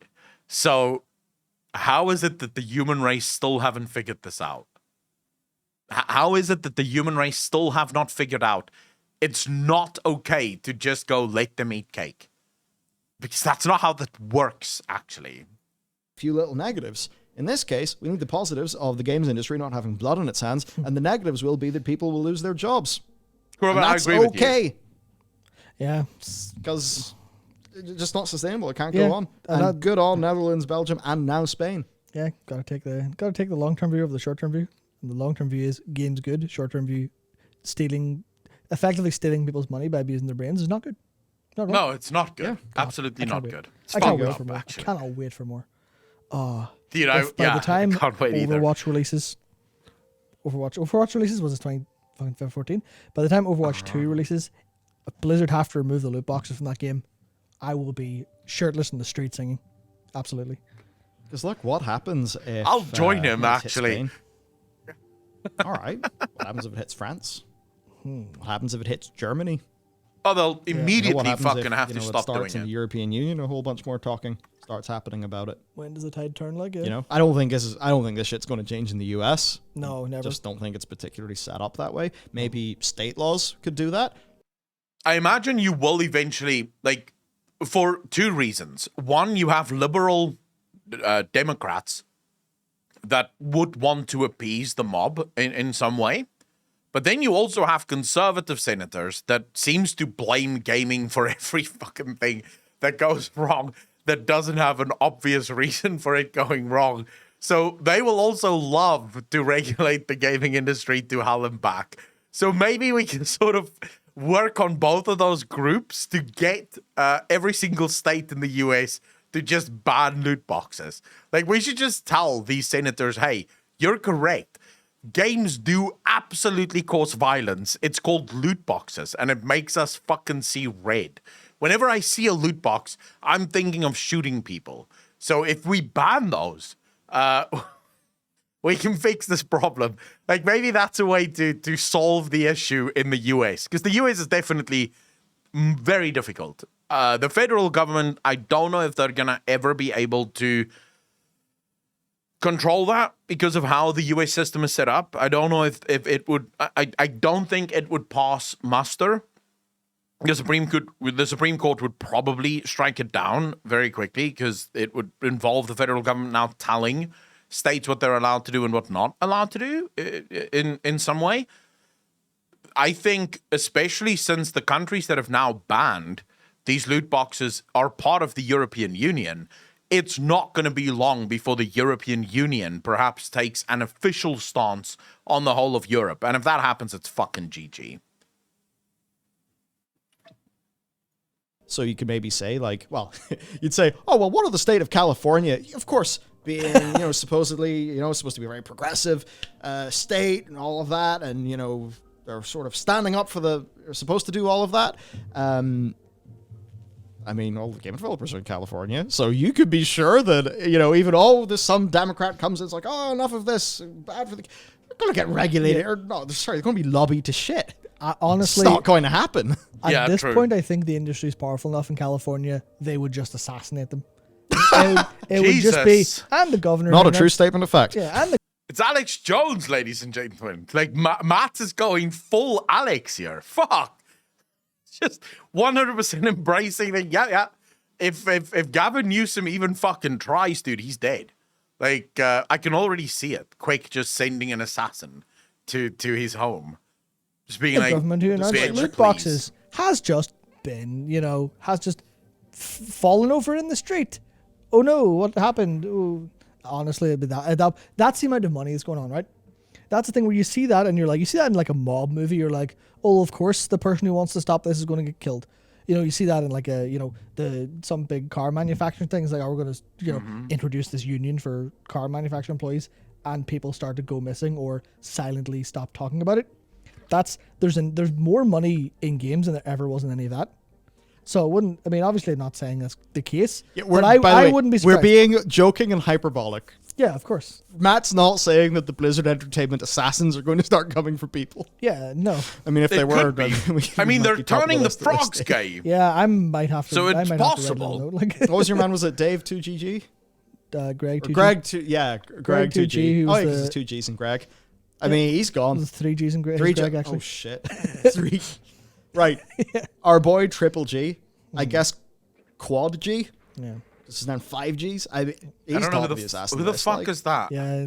Calling all those Reddit posters are just, oh, this is $100,000. Fuck, you're gone. Yeah. God. Yeah. Okay, we should probably bring the conclusion to its conclusion. Yeah. Just like, man, we have to be real about this stuff. We do. What's going to happen in 10 years? What's going to happen in 15 years? What's going to happen when Fuck machine knows, learning bro. gets better?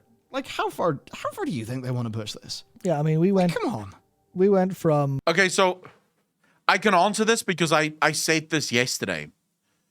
Where does the gaming industry want to end? Pay to win. It started with pay to win. It was wholly rejected by whales and gamers alike. No one liked pay to win. So they had to start coming up with all these blurred lines bullshit. For a long time, it was cosmetic only, right? Because that seems to work. People don't mind cosmetics in cash shops. Then slowly but surely, power started to creep into these cash shops, but it wasn't pay to win. Like, there was power in the game as well. More and more, it's now become very difficult to get it free to play, very easy to get it pay. So we're moving more and more to pay to win. This is where they want to be. They want to be at pay to win.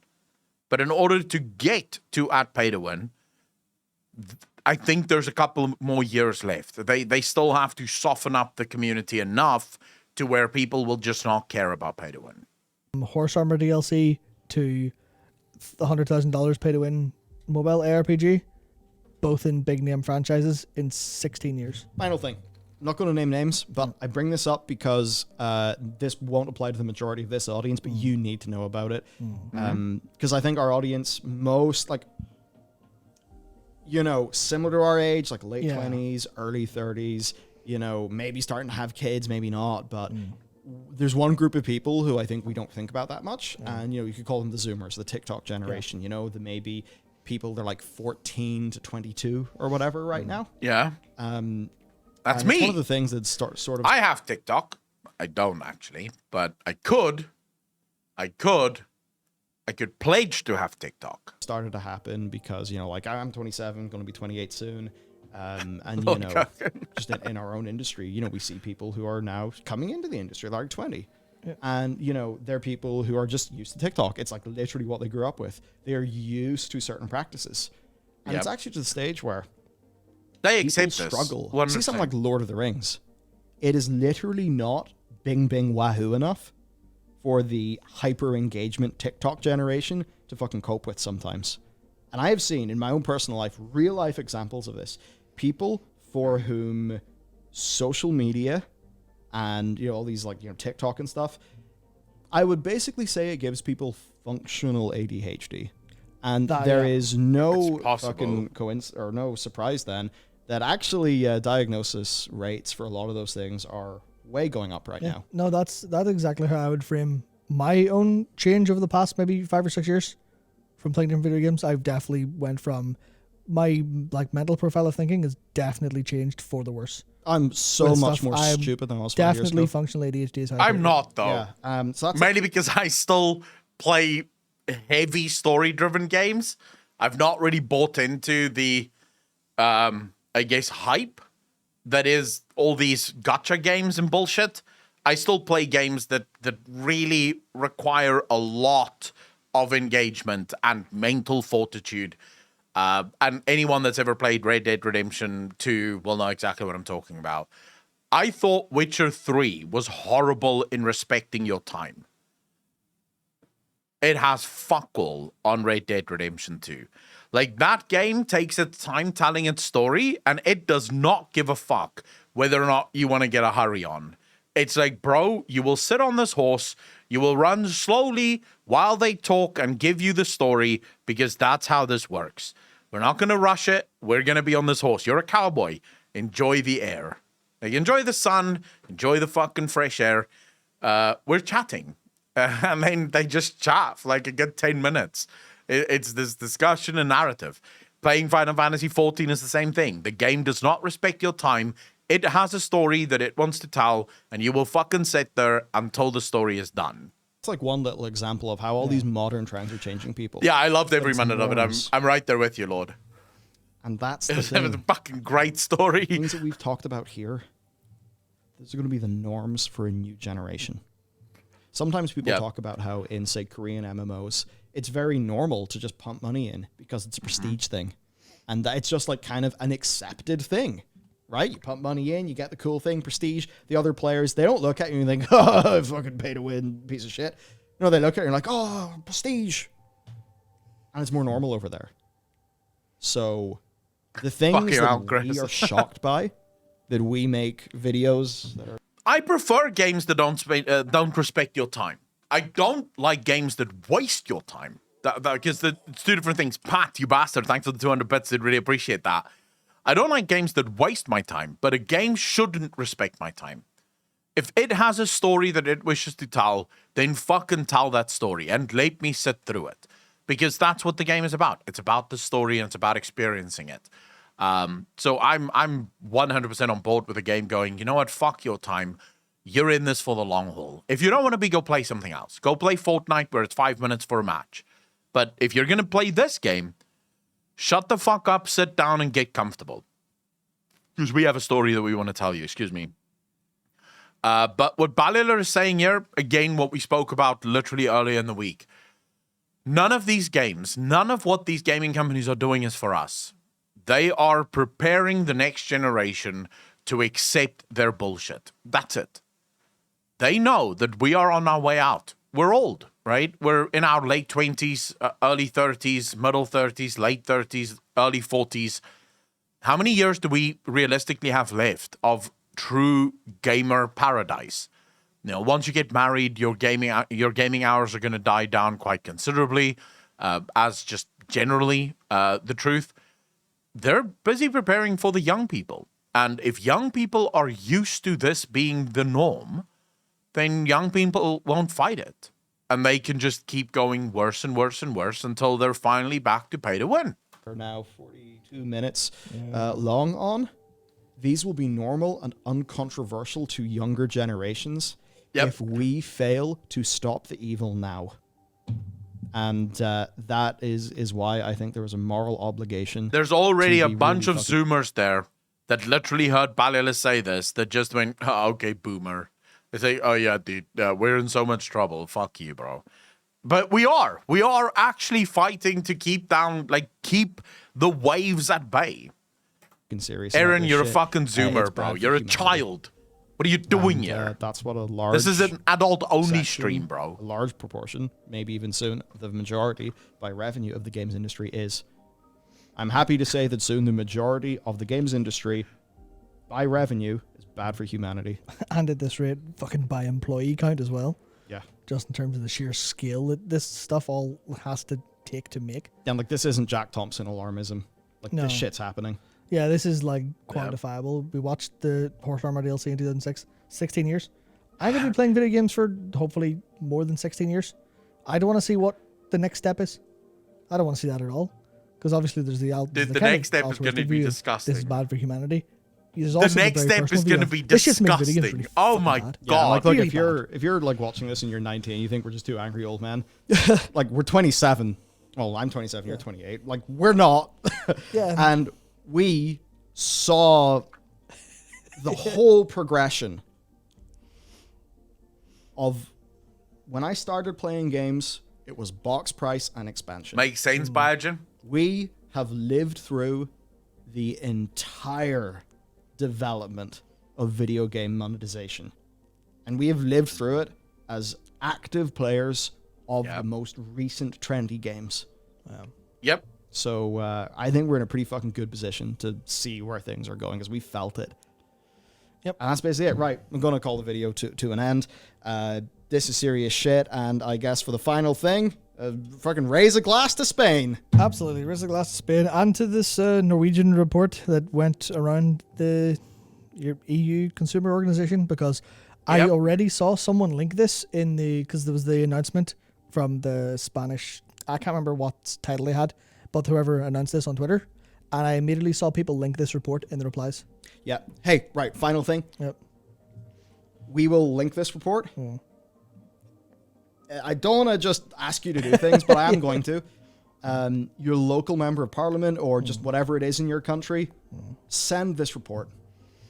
And if there's any way, I don't know if it's an email or a letter, just say, I love the games industry. Games are a force for good. Dude, I remember when DLCs for video games would have more content than the base game. People didn't just buy actually, I remember a time where DLCs wasn't actually called DLCs. They were called expansions because they literally expanded the game and almost always expanded the game more than what the base game was. You bought the game, it had more discs usually than the fucking base game had. I remember a time like that where an expansion was actually a fucking expansion. It was almost like a new game that you just played and it just made the game so much better. Nowadays, a DLC is like 2 or 3 extra missions and a bunch of cosmetic bullshit in the cash store. They have taught me all of these great things and enriched my life. I am now a concerned gamer who is scared of what evil the industry that I really enjoy is putting out. And maybe if more of us can do this, then more countries like Spain and Belgium and the Netherlands, they will step up to the plate and regulate this industry that is in dire need of regulation. Rurio actually told me that. That's the final thing. On our podcast this week. I had a video yesterday. Going to put one out tomorrow. Full expansion of content. Check out the stuff. Oh, yeah. See you next time. Dude, I can't fucking wait. I can't wait for the world to finally fucking turn on this bullshit, dude. We need the world's governments to turn and just say, nope, not anymore. Go fuck yourself. Games as a service, it's no longer a product you buy. So fucking sad, but also so fucking true, right? Dude, this was really interesting as a report, and it's nice to see that the world is finally starting to take things seriously. It's nice to see. DLCs. I find it funny that Overwatch 2 looks like 1 with some updates. Overwatch 2, in my opinion, is the biggest money grab in the history of the gaming industry. Without fail, I believe that it's the biggest money grab in the gaming industry. Overwatch 2 shouldn't exist. Overwatch 2 is literally Overwatch 1 with stories. You could have absolutely added the stories as just DLC for Overwatch 1. Overwatch 2 is Blizzard's way of saying, look, we have a new game. It's like, no, you don't have a new game. You're obviously fucking lying. What are you saying? How is this a new game? Like, what exactly makes this a new game, right? What about Skyrim? Dude, no. Skyrim is, like, Bethesda is a whole different beast. When you talk about scams, you can't, like, mention Bethesda and any other game in the same breath. Bethesda, they're basically the kings of scammers. In Europe, you need France and Germany for some impact. As a Frenchman, I'll send the ballet report to my representative. Probably won't do anything, but who knows? I think Germany and France will eventually. So Germany, I don't know about France necessarily, but I know Germany is actually quite fucking strict when it comes to bad business practices. The German government are no sort of strangers to blocking company expansion if they feel like a company expands too far, and that expansion will ultimately end up hurting competition within Germany. So I would be surprised if we don't, in the very near future, start seeing like full-blown bans from more countries. Especially now that you have 3 countries in Europe that have sort of stood up and said, enough of this bullshit. We've had enough. No more. I think it's coming for everyone. I do believe that. But ladies and gentlemen, with that said, I have to go. I have to get ready. I have some people coming over. So I will be back tomorrow night. But I'm going to start later tomorrow night because I first have the podcast that needs to be recorded for patrons and YouTube members. And then as soon as the podcast is done, I'll be live. So I'll probably see you guys around, well, they'd say around this time. So around about this time, whatever time this is for you in the world, I will be back here at the same time as this. And then Monday, going to be the same time as this as well. And then from Tuesday, we'll be back on normal time. That's if everything goes well. Please do not quote me on this and don't keep me, like, don't hold me to account on this. I live in South Africa. Things go wrong all the fucking time. Just today, we struggled for almost half an hour with the stream just dropping and restarting. So South Africa is full of surprises. I can never promise that we'll be live, but I promise to try.